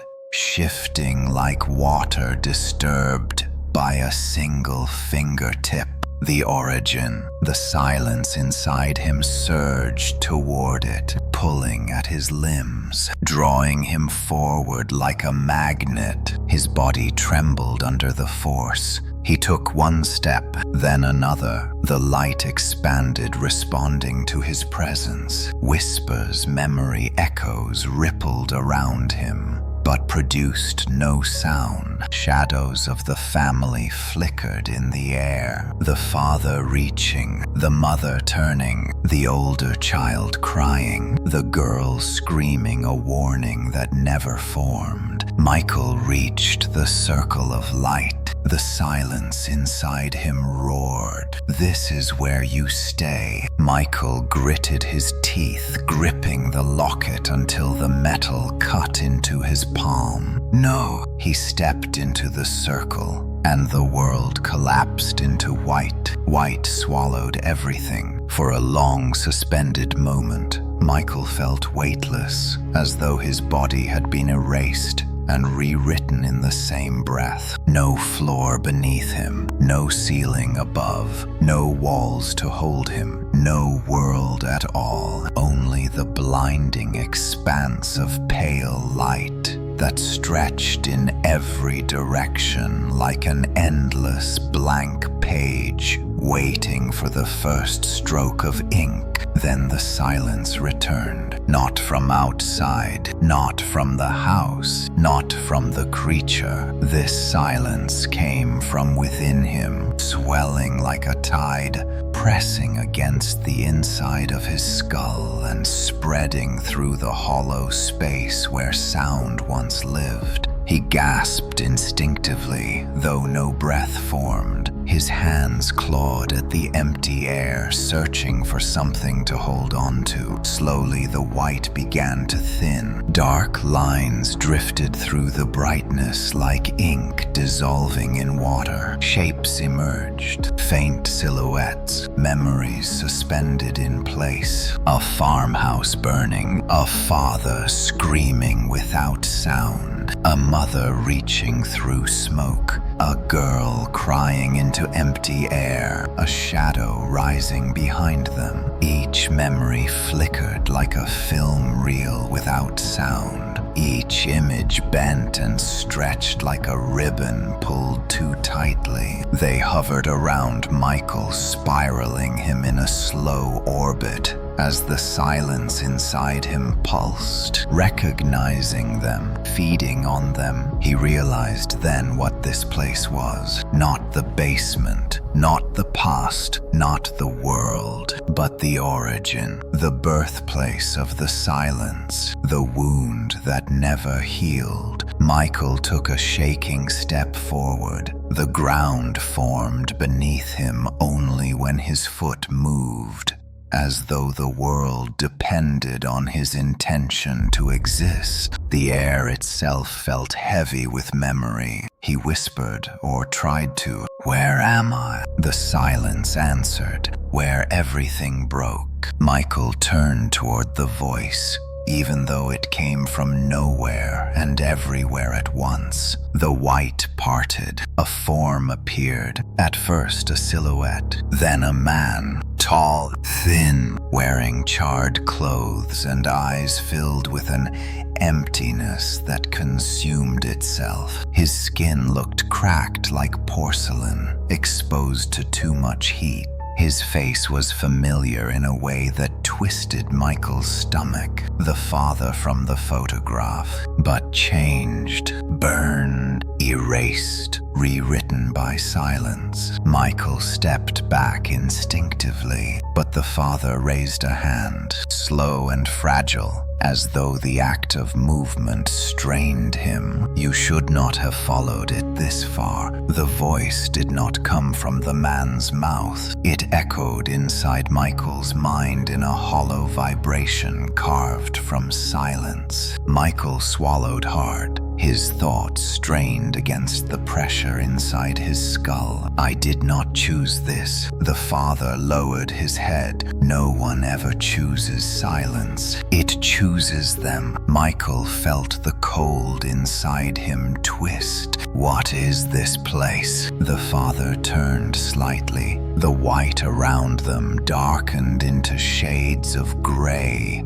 forming the outlines of a room, a basement. A memory of a basement. Fires burned without sound. Walls melted. Shadows crawled along the floor like living liquid. This is where it began. Michael's pulse pounded silently. The fire, the tragedy, the creature. The father's form flickered as though barely held together. We tried to escape it, but the silence, it binds itself to fear, to grief, to the moment sound dies. When the fire took everything we had, the silence took what was left. The memory shifted again. A girl screaming without sound. A mother collapsing into ash, a shadow forming behind them. Michael felt the silence inside him, responding to the memory, resonating with it, expanding. The father stepped closer, his eyes hollow and knowing. "And now it binds to you." Michael clenched his fists. "I want it out." The father shook his head. "Silence is not something you remove. It is something you return." "Return where?" The father pointed toward the circle of white light behind Michael. "To the moment it took us, to the moment it was born." Michael turned toward the pulsing circle. It flickered violently as though reacting to his presence. "If I return it,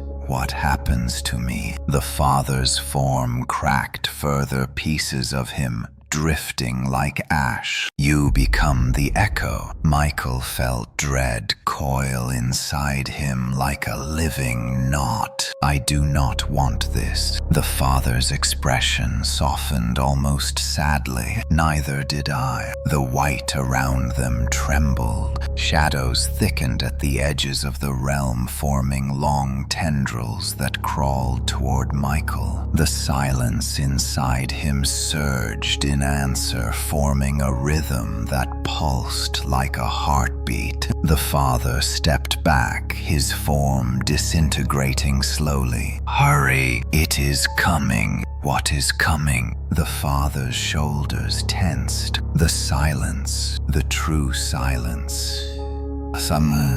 The part that does not want to go back. Michael spun around. The white cracked. Something moved behind the fractures, an expanding shape of darkness, vast and formless, like a living eclipse stretching across the sky. Its edges shivered with pale, cold light. Its presence pressed against Michael's chest until he struggled to remain standing. The father's final whisper reached him. It wants to stay in you. Michael staggered backward, gripping the locket around his neck, though it no longer glowed. The darkness seeped through the cracks, spreading across the white expanse like oil on water. He ran. He sprinted across the dissolving ground toward the pulsing circle of white light. The silence inside him grew heavier, thickening in his veins. Behind him, the darkness roared soundlessly, closing the distance in massive, sweeping waves. Michael reached the circle. His body trembled. His vision blurred.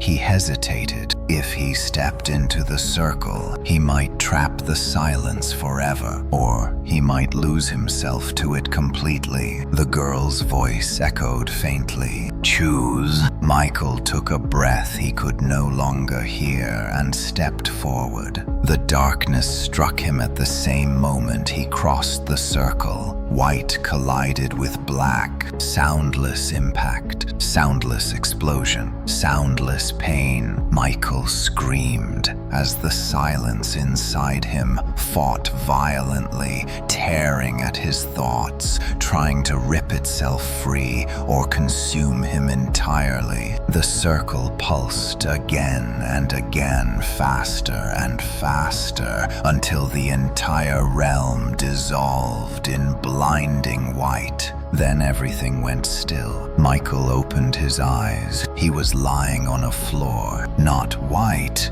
not memory. Wood, the farmhouse basement, but not restored. Ruined, burned, real. He pushed himself upright, gasping, though still no sound escaped him. A faint blue glow flickered nearby. The girl, she hovered at the edge of the ruined basement, her form steadier now. Michael's voice trembled inside his mind. Is it gone? The girl lowered her eyes. No, but you sent back part of it. Enough to weaken it. Enough to finish this. Michael felt the silence inside him tremble faintly like a caged thing. Finish how? The girl pointed upward toward the house above them. What remains is waiting for you. Upstairs, where the photograph first changed. Michael stood slowly. His legs shook. His chest burned. But he knew the truth. This would end only one way. And the silence inside him whispered in answer. Come. Michael stood at the base of the ruined basement stairs for a long, trembling moment. The burned wood above him groaned softly, the only motion in a world where sound no longer belonged to him. His breath rose and fell in silence, his lungs filling and emptying without the faintest whisper. The quiet that lived inside him pulsed like a second heartbeat,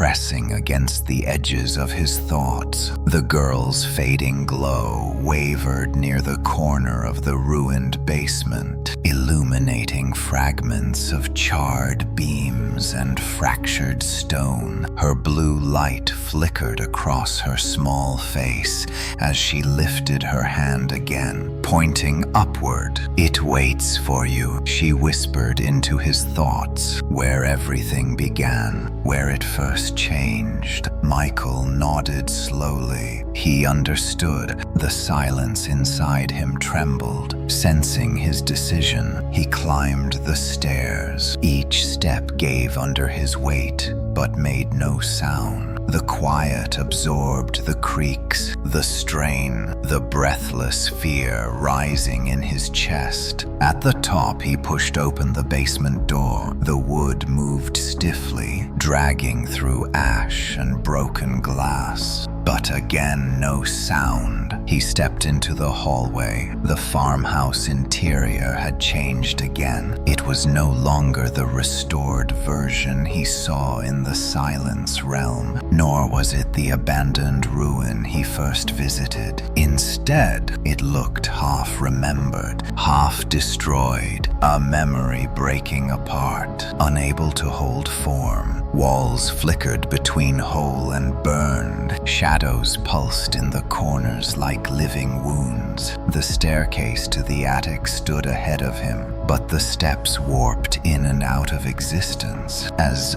though the house could not decide whether it wanted to remember itself or forget. Michael tightened his grip on the locket around his neck. The metal was cold but steady, and the faint warmth of the girl's presence pulsed through it, like a heartbeat not entirely gone. He took a step forward. The silence inside him responded instantly. It pushed outward, swelling, filling the hallway with a pressure that made the air warp like heat rising from asphalt. Michael staggered, pressing a hand to the wall to steady himself. The wallpaper rippled beneath his touch like skin. Then he heard it, not with his ears, with the silence. A voice rising from the upstairs room. "Michael!" A cold electric tremor traveled down his spine. The voice was not the girl's, not the father's, not the shadow creature he fought. It was his own voice. "Michael!" It repeated, drawing him upward like a thread pulling at his ribs. He began to climb the staircase, legs trembling as the silent world pressed around him. The higher he climbed, the more distorted the house became. The railing shifted colors. The floorboards melted and reformed. Windows appeared and vanished in the walls. Memory, he realized. The house was not just decaying, it was remembering. At the top of the stairs, the hallway stretched impossibly long, longer than the structure could contain. Door after door lined the corridor, flickering between open, closed, broken, or burned. The very shape of the hallway twisted like a breathing thing, and at the far end, a faint glow, blue, familiar. The girl, she stood unmoving, her back to him, her small form flickering like a candle caught in a dying wind. Michael quickened his pace, but as he approached, she vanished, faded like dust touched by light. In her place, a shadow thickened, not darkness, not smoke, something shape-shifting, expanding, contracting, pulsing like a muscle. It filled the hallway, pressing against the walls, seeping into the cracks, rising around him like a tide swallowing the world. Michael froze. The silence inside him surged. "It recognizes you," the girl's distant voice whispered, "and you recognize it." Michael realized then this was not some external force alone. Not just a creature, not just a presence that gorged on fear and grief. It had been part of him long before the photo ever changed, long before he found the house, long before he saw the girl. Silence had always lived in him, the loss he never spoke of, the grief he buried, the nights he sat alone listening to nothing but his own heartbeat. The years spent pretending quiet was peace and not suffocation. The shadow pulsed again, resonating with the silence inside him. Michael stepped forward. The hallway bent around him like an arching spine. The doors on either side slammed shut without noise. The glow at the end of the corridor widened.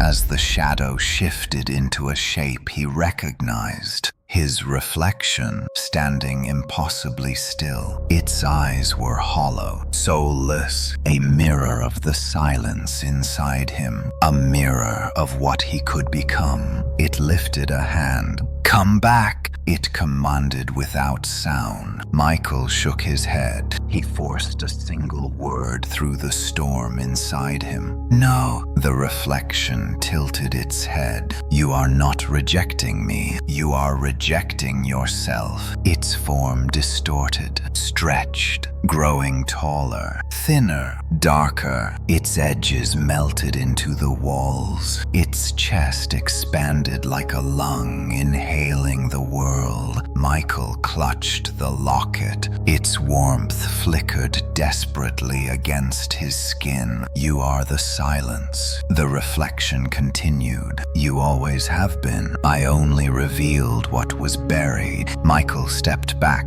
but the hallway behind him had vanished. Only white, only blank space. The exit erased. The reflection took another step, each movement bending the world around it. "Let me in completely. Let me finish." Michael closed his eyes. He thought of the girl. He thought of the family. He thought of every silent night he had endured alone. He thought of the weight he carried, the things he never spoke aloud, the noise he never allowed himself to hear. Silence was part of him, but it was not all of him. He opened his eyes. The reflection stood inches away now, its face close to his, its breath cold without air, its hands reaching. Michael lifted the locket. The faint blue glow inside it burst outward like a dying star reigniting. The reflection recoiled. The shadow pulsed violently, thrashing against the walls. The locket grew brighter,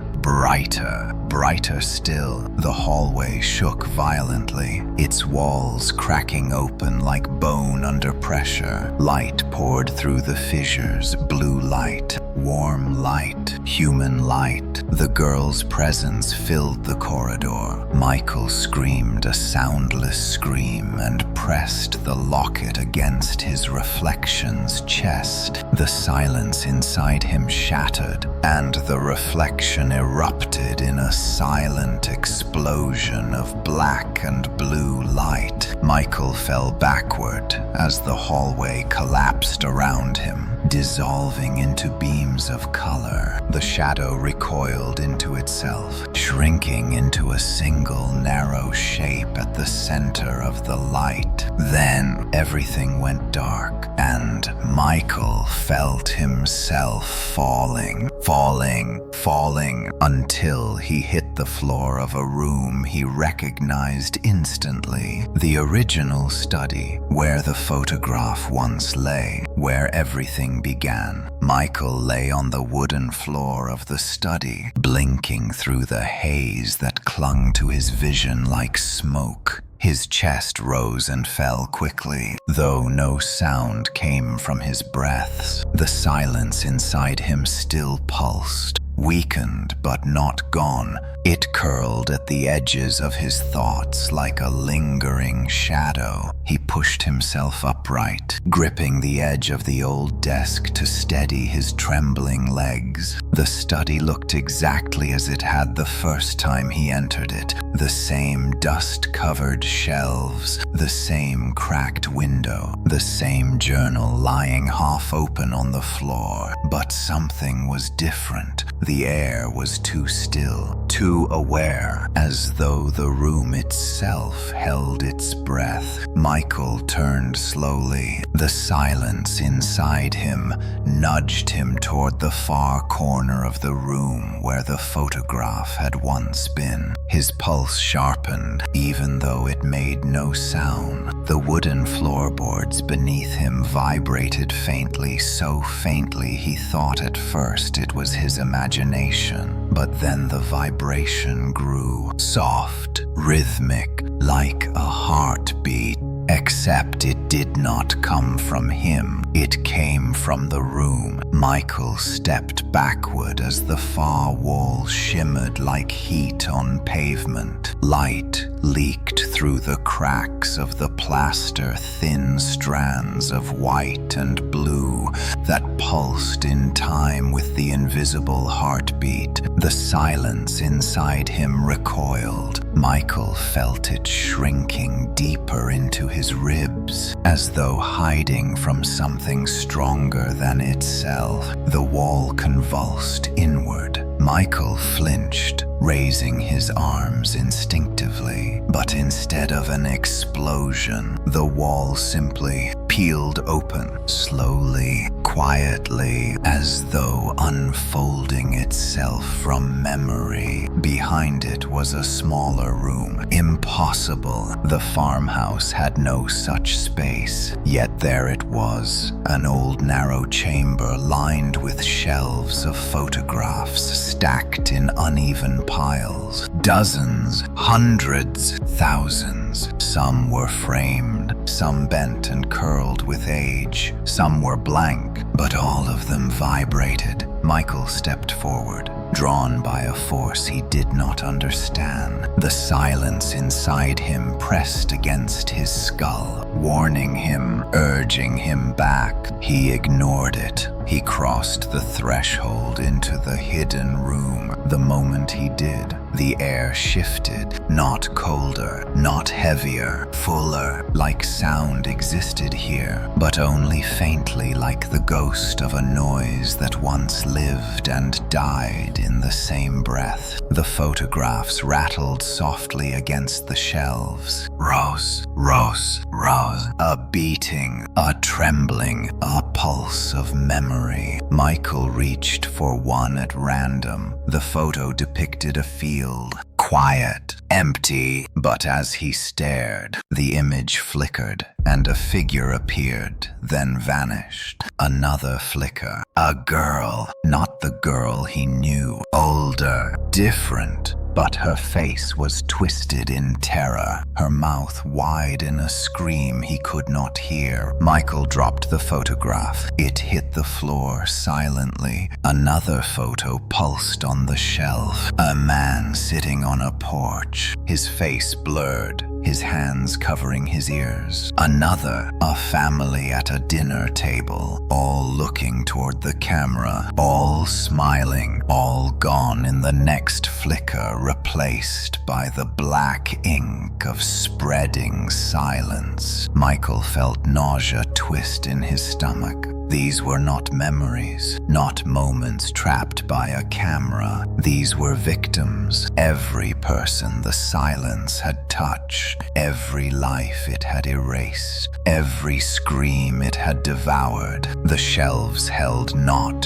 photographs. They held graves. Michael stumbled backward, his foot hitting a low wooden box near the floor. The lid slid open on its own, revealing a stack of blank photos, empty frames ready to be filled, ready for more victims. A faint tremor ran down Michael's spine. One of the blank photos hovered upward, rising from the box like a leaf caught in a soft breeze. It drifted toward him, turning in the air until it faced him directly. Michael stared. His face appeared, not smiling, not frozen in fear, just staring, empty, hollow, soundless. The silence inside him surged violently, trying to force itself outward, trying to take shape, to join the photograph, to complete it. Michael staggered back,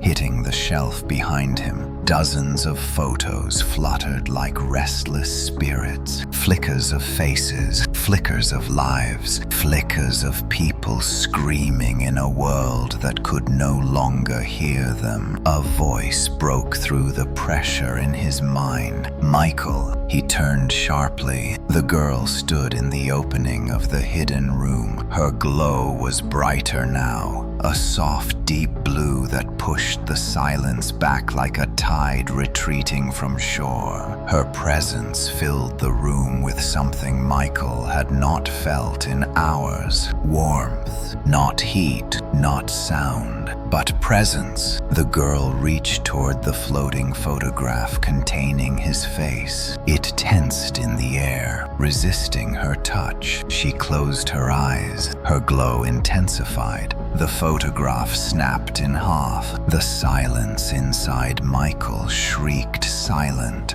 but violent, twisting inside him like a storm trying to escape through his ribs. Michael collapsed to his knees, clutching his chest. The girl moved to him instantly, placing her small, glowing hand on his shoulder. Her touch steadied him. Her voice entered his mind like the first breath after drowning. The silence wants a shape, a vessel, an identity. If it takes you fully, it will spread again. It will fill this room with new faces until none remain. Michael trembled. How do I stop it? She looked at him with sad, steady eyes. You cannot destroy silence. Can silence it. How? She pointed to the shelves. Every memory it has taken lives here. Every life it hushed. Every scream it stole. If you release them, she looked down at the broken photograph, then silence will have nothing left to hold. Michael hesitated. If he freed the memories, the silence might lash out. It might destroy him. It might take what little of him remained. But if he did nothing, the next photograph would be his. He stood slowly, wiping dust and ash from his hands. The silence inside him writhed, sensing his intent. The girl nodded once. Start with the first. Michael reached toward the oldest photograph on the shelf, a black and white image of a farmhouse family standing together, their faces blurred, replaced by darkness. He touched the frame. Light burst outward, not loud, not violent, but warm and full and alive. The photograph dissolved into shimmering dust. The silence inside him recoiled, shrinking violently. Michael staggered. The girl placed her hand on his back, steadying him. He moved to the next photograph, and the next. Each release weakened the silence further. Each burst of light filled the room with warmth that pushed back the dark pressure inside him. Dozens of photos dissolved, then hundreds, each one freeing a memory that had been suffocated for decades. But then a new tremor shook the room. The shadows along the walls thickened. The silence surged in fury. The photographs rattled violently. The girl's glow flickered. Michael froze. The silence inside him hissed. Enough! The shelves cracked. The walls warped. The floor buckled. The silence rose from every corner of the room, taking shape. A towering form, featureless, monstrous, shifting like a shadow that had forgotten how to be human. Michael stepped back, breathless. The silence had found its shape, and it was coming for him. The towering figure of silence rose from the corners of the hidden room, swelling until it filled the ceiling, the floor, the very air around Michael. It had no face, no form that belonged to anything living, yet its presence crushed the space like a collapsing lung. The shelves trembled, the photographs rattled, shadows warped into spirals that reached for him with cold intention. Michael stepped back, clutching the locket close to his chest. The girl's faint blue light hovered beside him, flickering as though her glow struggled to hold shape under the weight of the silence pouring through the chamber. The monstrous silhouette tilted forward, its head forming from a cluster of shifting black fragments. It had no eyes, yet Michael felt it watching him. The silence inside him pulsed once, then again, then violently. It wanted to escape him, to join the larger presence, to become whole. The girl's voice trembled in his mind. Do not let it take you. If it returns to itself, nothing will stop it. The shadow creature extended one massive arm, stretching across the shelves.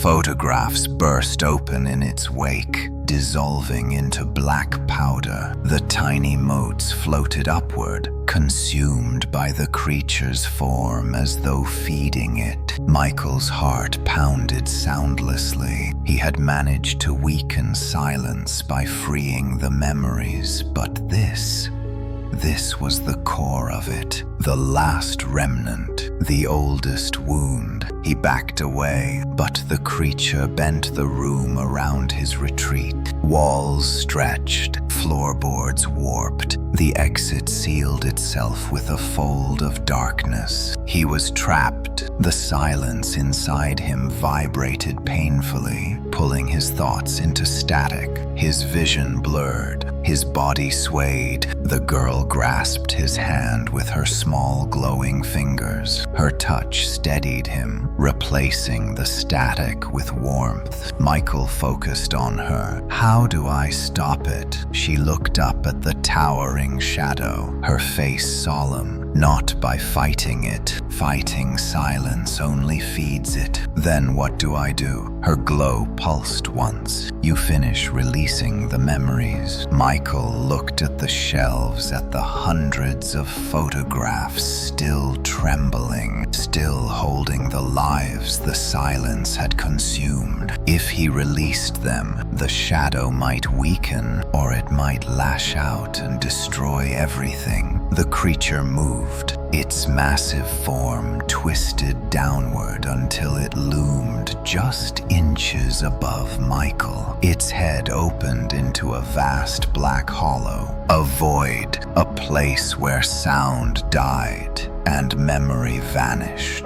Its arms unfolded like wings of smoke, encircling him. The silence inside him surged, pulling at him like a force, trying to rip his ribcage open from the inside. The girl squeezed his hand harder. You must choose. If you wait too long, it will become you. Michael gritted his teeth and lunged toward the nearest shelf. His fingers brushed the photograph. Light burst. A warm flash radiated through the room. The shadow recoiled, its form flickering like a flame hit by wind. Michael stumbled back as the photo dissolved into shimmering dust. The silence inside him shrank just slightly, But enough. The creature roared, a soundless roar that shook the chamber. The floor cracked, shadows shot outward like arrows, slashing across the shelves and shattering several photographs. Michael flinched as the glass rained silently across the floor. The silence inside him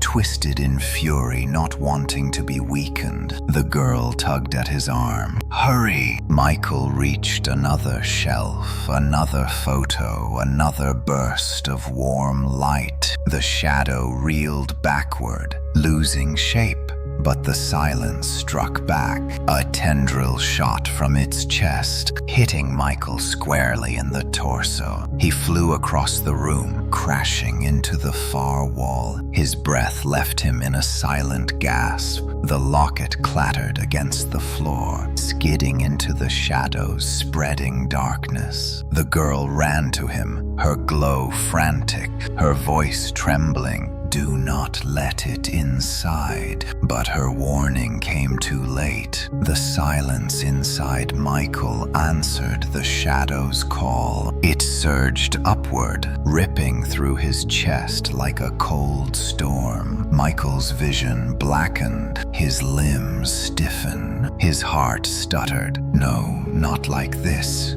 He pressed his palms against the floor, forcing himself to move, to breathe, to resist. The shadow towered over him again, extending its massive hand toward his body as though claiming him. The girl floated in front of him, placing her glowing form between Michael and the creature. "You cannot take him." Her voice cracked with strain. The blue light spread outward, forming a thin barrier. The shadow pressed against it, its form warping with effort. The barrier flickered with every touch. The girl's body dimmed. Michael rasped inside his mind. "Stop. You cannot. It will destroy you." She turned to him, tears flickering in the glow of her eyes. "It already destroyed me," she whispered, "but I will not let it destroy you." Her form brightened, then faltered, then flared again. The silence inside Michael recoiled, trembling in conflict. The warmth of the girl's presence burned against it, peeling it back like frost under sunlight. Michael pushed himself to his feet, chest heaving silently. He scanned the shelves. Only a few photographs remained. If he freed them, the silence would lose everything it held. Michael sprinted. The shadow lunged, smashing into the far wall and warping the room into spirals. Floorboards cracked beneath each step. The girl's glow blazed behind him, trying to hold the creature back. Michael grabbed another photograph.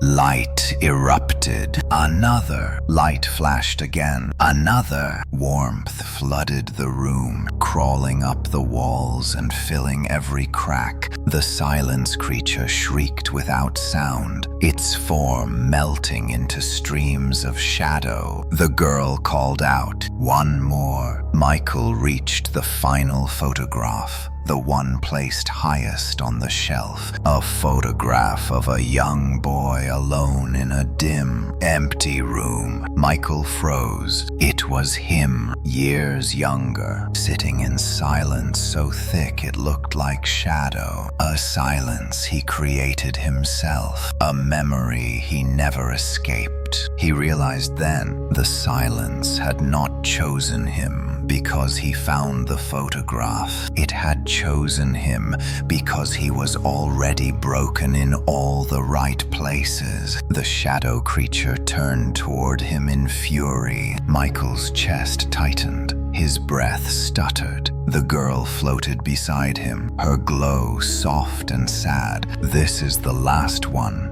The first one. The silence that began inside you." Michael hesitated. If he freed this memory, if he released the silence he buried inside his own past, What would remain of him? Would he still be Michael? Would anything remain at all? The shadow roared its form, unraveling violently. The girl whispered, "Choose." Michael lifted the photograph. His younger self stared back at him lonely, empty, hollow. He swallowed hard. "I am not you anymore." He touched the photograph, and the world exploded in blue light. Warm, brilliant, human. The shadow creature convulsed its entire form, unraveling into ribbons of smoke. It clawed the air. It screamed inside, collapsed inward as the trapped memories burst free around it, like stars returning to the sky. Michael fell to his knees. The silence inside him shattered, faded, thinned, and then went still. The chamber dimmed. The girl floated in front of him, her glow bright and gentle. "It is not over yet," she whispered, "but now you can face it." Michael lifted his head. The shadows along the far wall twisted, forming a doorway, a final threshold, waiting for him. The doorway formed from shadows did not look like a door at all. It twisted and folded in on itself like a living wound in the wall, edges shimmering with faint white cracks as though reality resisted its existence. A cold pressure bled into the chamber from its edges, pulling the air inward, as if the world beyond it were inhaling. Michael stared at it, chest rising and falling in soundless panic. Even without hearing a single whisper, he understood what waited on the other side.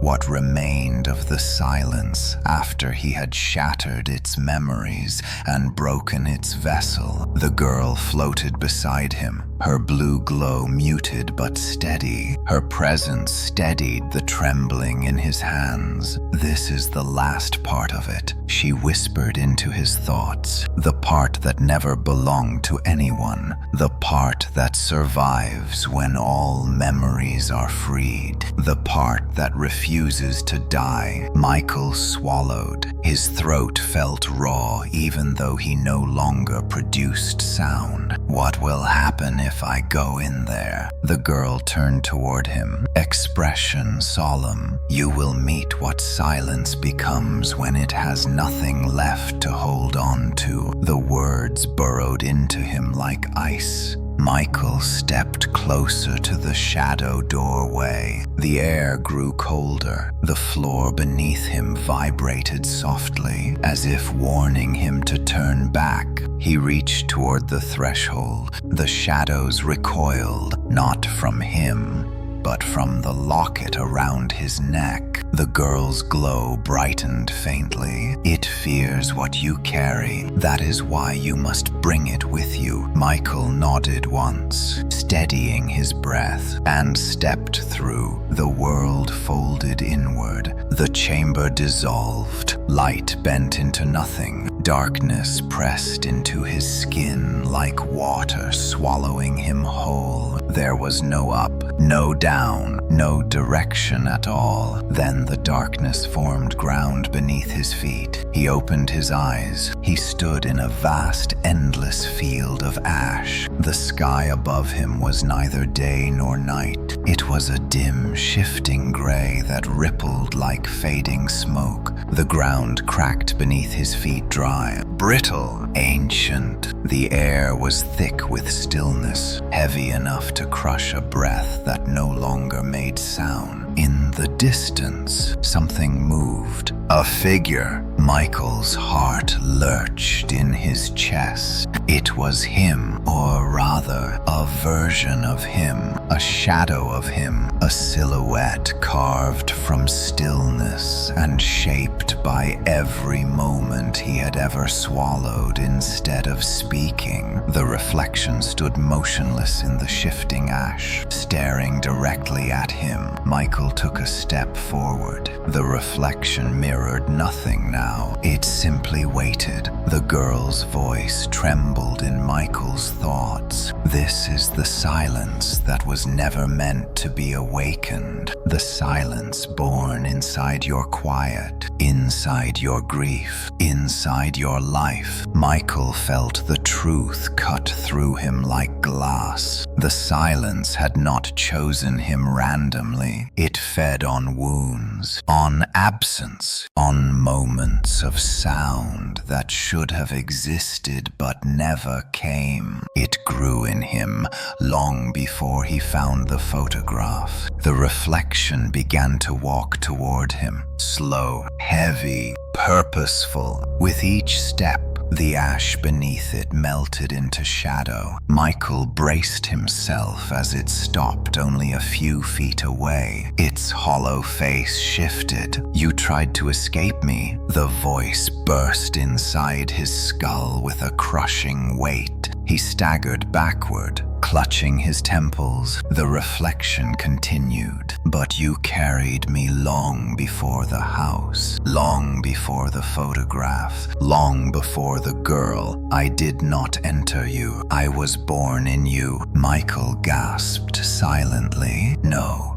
You were created by the silence from the basement, from the family, from the photograph." The shadow shook its head slowly. "That silence found you because you already had a place for it." Michael's chest tightened. His hands trembled violently. The girl's glow appeared beside him, her voice urgent. "Do not listen. It twists truth to survive. Silence grows in everyone, but it does not own you unless you let it." Michael swallowed hard. The reflection tilted its head. "You freed the memories, but you never freed yourself." The words hit him like a physical blow. The field around them trembled. The sky cracked. Shadows rose from the ash, swirling like a storm gathering toward the reflection's form. The girl's light flickered wildly. "Michael, it is absorbing the last pieces of the silence inside you. If it does, if it becomes whole again." She didn't finish. Michael understood. He stepped forward toward the reflection, toward the part of himself shaped by grief and held together by stillness. "I am done letting you speak for me." The reflection's hollow eyes widened. "You cannot live without me. I am the quiet that kept you alive. I am the safety you built. I am the emptiness that protected you." Michael shook his head. "No, you are the part of me that never healed, but I am not you anymore." The reflection reached for him. Michael did not step back. Instead, he lifted the locket. The girl's glow surged. A burst of deep blue radiated outward, pushing the ash away and illuminating the field like dawn breaking through storm clouds. The reflection recoiled violently, its form peeling apart into ribbons of shadow. A soundless howl filled Michael's skull. "You cannot erase what you are." Michael took one final step. His voice, silent but steady, formed in his mind. "I am not erasing. I am choosing." He pressed the locket against the reflection's chest. The blue light exploded. The reflection's form shattered, splitting into thousands of fragments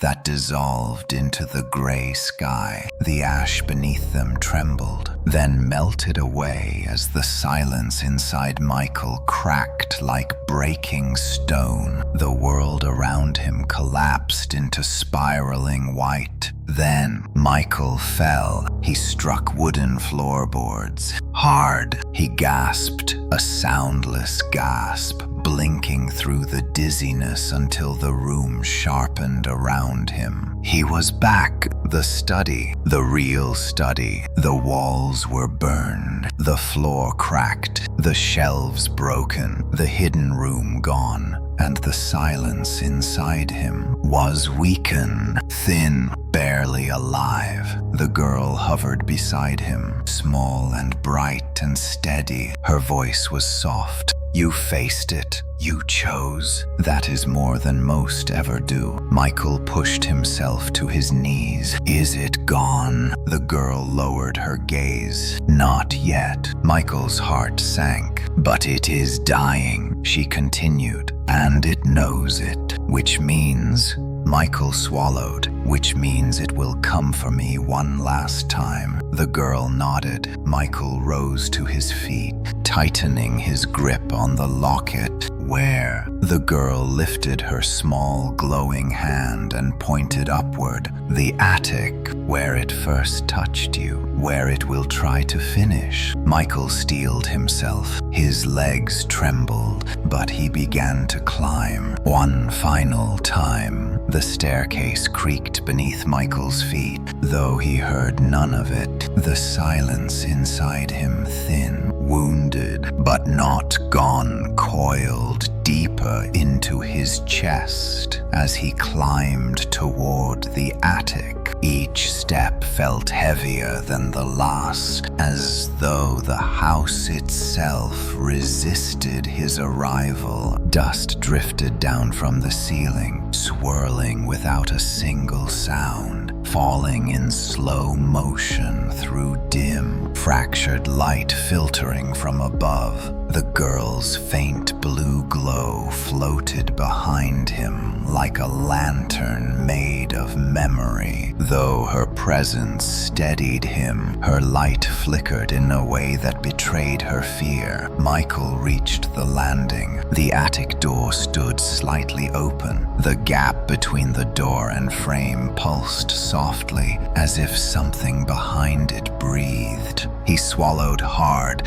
His breath made no sound. This is it, he thought. The girl drifted beside him, her voice trembling through his mind. It will be stronger here. The first place it touched you is the last place it will let go. Michael pushed the door open. The attic greeted him like a tomb of broken memories. Cobwebs hung from warped rafters. Dust lay thick across splintered boards. Old crates collapsed into themselves. Faint white scorch marks marred the center of the floor, the last scar from the night he dragged the creature into the threshold. Except now the scorch marks glimmered faintly. Alive, Michael stepped forward cautiously. The silence inside him vibrated like a taut string pulled close to snapping. Light flickered from the scorch marks, pale, faint, cold. They pulsed in rhythm with something deeper, something beneath the floorboards, something waiting. The girl hovered beside him, her glow dimmed. It knows you are here. Michael felt the truth resonate through him like a tremor. The attic air shifted, bending around his body. Shadows thickened in the corners. The boards beneath him rippled like disturbed water. A low vibration tremored through the attic, making the dust rise from the rafters in silent shivers. Then the silence inside him surged, not violently, not angrily, but eagerly. It crawled upward from his ribs, snaking around his lungs like a cold hand. Michael staggered. It's trying to pull free, he gasped inside his mind. The girl reached for him. You must not let it leave you yet. If it escapes now, before the end, it will live on, stronger. Michael forced himself to breathe, though no sound left his lips. He pressed a hand to the floor to steady himself. Then he felt it. Another heartbeat, not his. The floorboards quivered with the pulse of something massive, something old, something buried in the wood and walls and memories of the attic. A shape formed in the far corner, small at first, a smudge of shadow. Then it grew, slowly, deliberately, unfolding like a creature long dormant, stretching its limbs after centuries of sleep. It rose until its dark silhouette touched the slanted roof. Its body was made of the same silence that had lived in Michael, but deeper, older, untamed. Its form bent and twisted, reshaping itself with each pulse. Michael's pulse raced, though silently. This was not the silence he shattered, not the reflection he destroyed. This was what remained the core, the heart, the oldest version of itself. The creature stepped forward, and though it had no face, felt it look at him. Its voice entered him, not spoken, not thought, but carved directly into his bones. "You bring me home." Michael clenched his fists. "I came here to end you." The creature tilted its head. "End me. You carried me, nurtured me. I grew because you left space for me." Michael shook his head. "I didn't choose you." The creature's form rippled. "No one chooses silence. Silence chooses the broken." Michael felt the words cut deep. The girl moved between them, her glow flaring bright blue. "He is not yours." The attic trembled violently. Dust billowed upward. Shadows recoiled. The silence creature recoiled as well, but only for a moment. Then it lunged. A sudden burst of shadow surged toward Michael, swallowing the floorboards in a wave. Michael threw himself aside, rolling across splintered wood. The creature struck the wall, cracking rafters and sending debris tumbling in silent cascades. The girl pulled Michael to his feet, her light flickering erratically. "It is desperate now. You weakened it, but it will not die willingly." Michael raised the locket. The blue glow inside it shimmered faintly weak, but alive. The creature howled, a silent, violent tremor that shook the beams of the house. It surged again, this time faster, its limbs elongating into sharp points like spears. Michael held up the locket. The creature struck it. A burst of blue light exploded outward, throwing the shadow back. Its form splintered into fragments before reassembling itself, trembling with rage. Michael gasped. "The light did it hurt it?" "Yes," the girl whispered, "but not enough. It is tied to you. You must finish the severing." "How?" The girl hovered closer. "Let it inside you." Michael stared at her. "No," she nodded solemnly. "It is already inside you, only in pieces. If you let the last piece enter, all of it will be in one place. Then the locket can cleanse it." Michael's blood turned cold. "You want me to take it fully?" "All of it." Her eyes glimmered with soft sorrow. Only for a moment. The creature stepped forward, sensing weakness. Michael trembled. "If I take it in, what if I can't let it go?" The girl lifted her hand to his cheek. "Then I will help you." The creature surged. Michael dropped his defenses. The silence inside the creature shot into him like a tidal wave. His vision went white.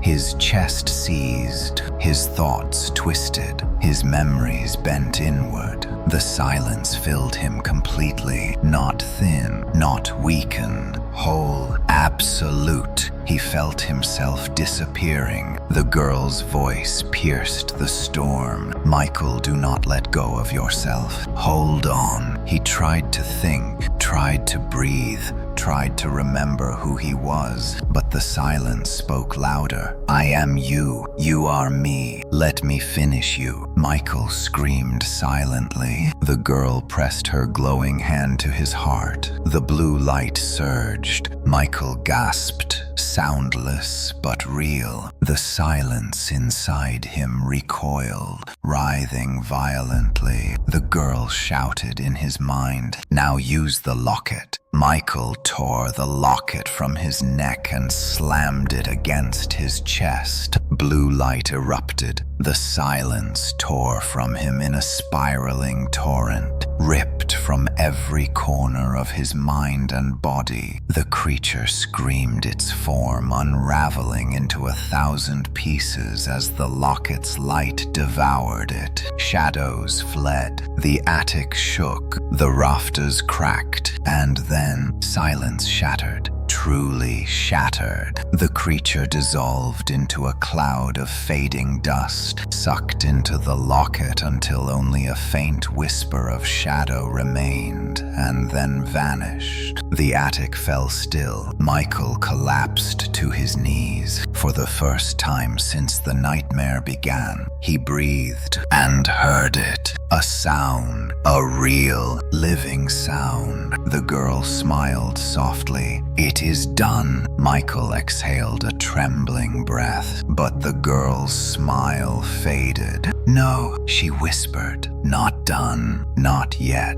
Michael looked at her, confused. Her glow dimmed. "There is a price for severing silence." "What price?" The girl drifted backward, her form fading into soft blue particles. "You must free the house." Michael's heart lurched. Before he could speak, the attic dissolved into darkness, and the house itself began to wake. Darkness swallowed the attic as the girl's final words echoed silently through Michael's mind. "You must free the house."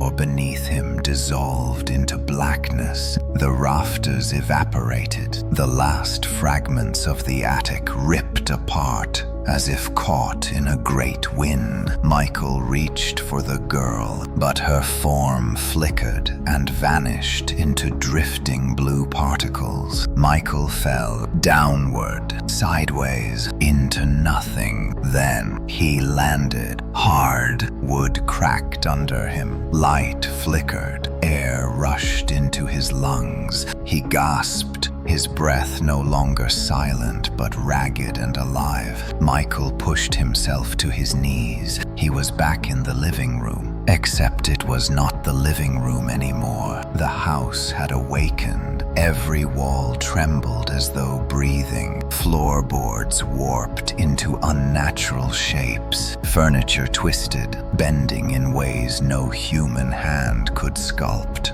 Paint peeled off in writhing tendrils that looked disturbingly alive. The ceiling expanded and contracted like a lung struggling for air. Michael stood slowly, staring in horror. The house was becoming the silence, not the creature, not the shadow. The house itself. A voice rumbled through the walls, not sound but vibration. "You severed me. Now I take shape." Michael staggered backward as the room shifted violently. The doorways pulsed, the windows stretched like melting wax. Deep cracks spread across the walls, cracks that glowed faintly with the same pale light he'd seen in the attic scorch marks. The house was tearing itself open. Michael spun, searching for the girl. Nothing, only darkness creeping along the corners like spilled ink. He grabbed the locket, clutching it with trembling hands. If the silence creature was destroyed, then what was this? The floor detonated upward.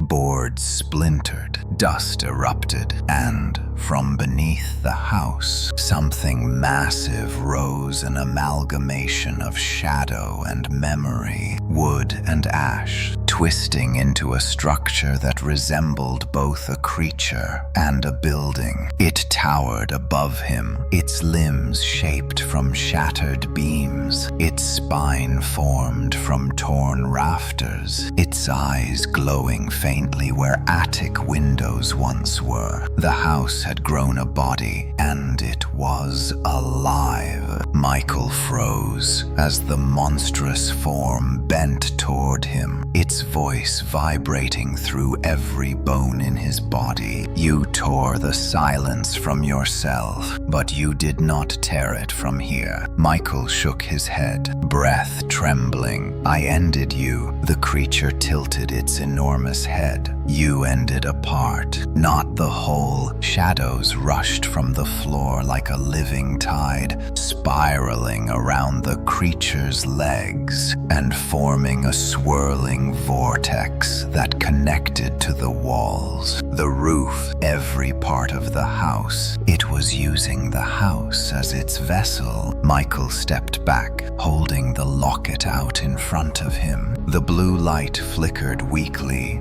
broken, fading, barely alive. The creature reached for him with a massive limb made of rotted wood and shadow. Michael dodged, tumbling over a broken chair. The limb smashed into the floor, sending debris flying in a silent explosion. Michael scrambled toward the door. It vanished. The walls shifted. The house sealed him in. The creature spoke again. You cannot escape.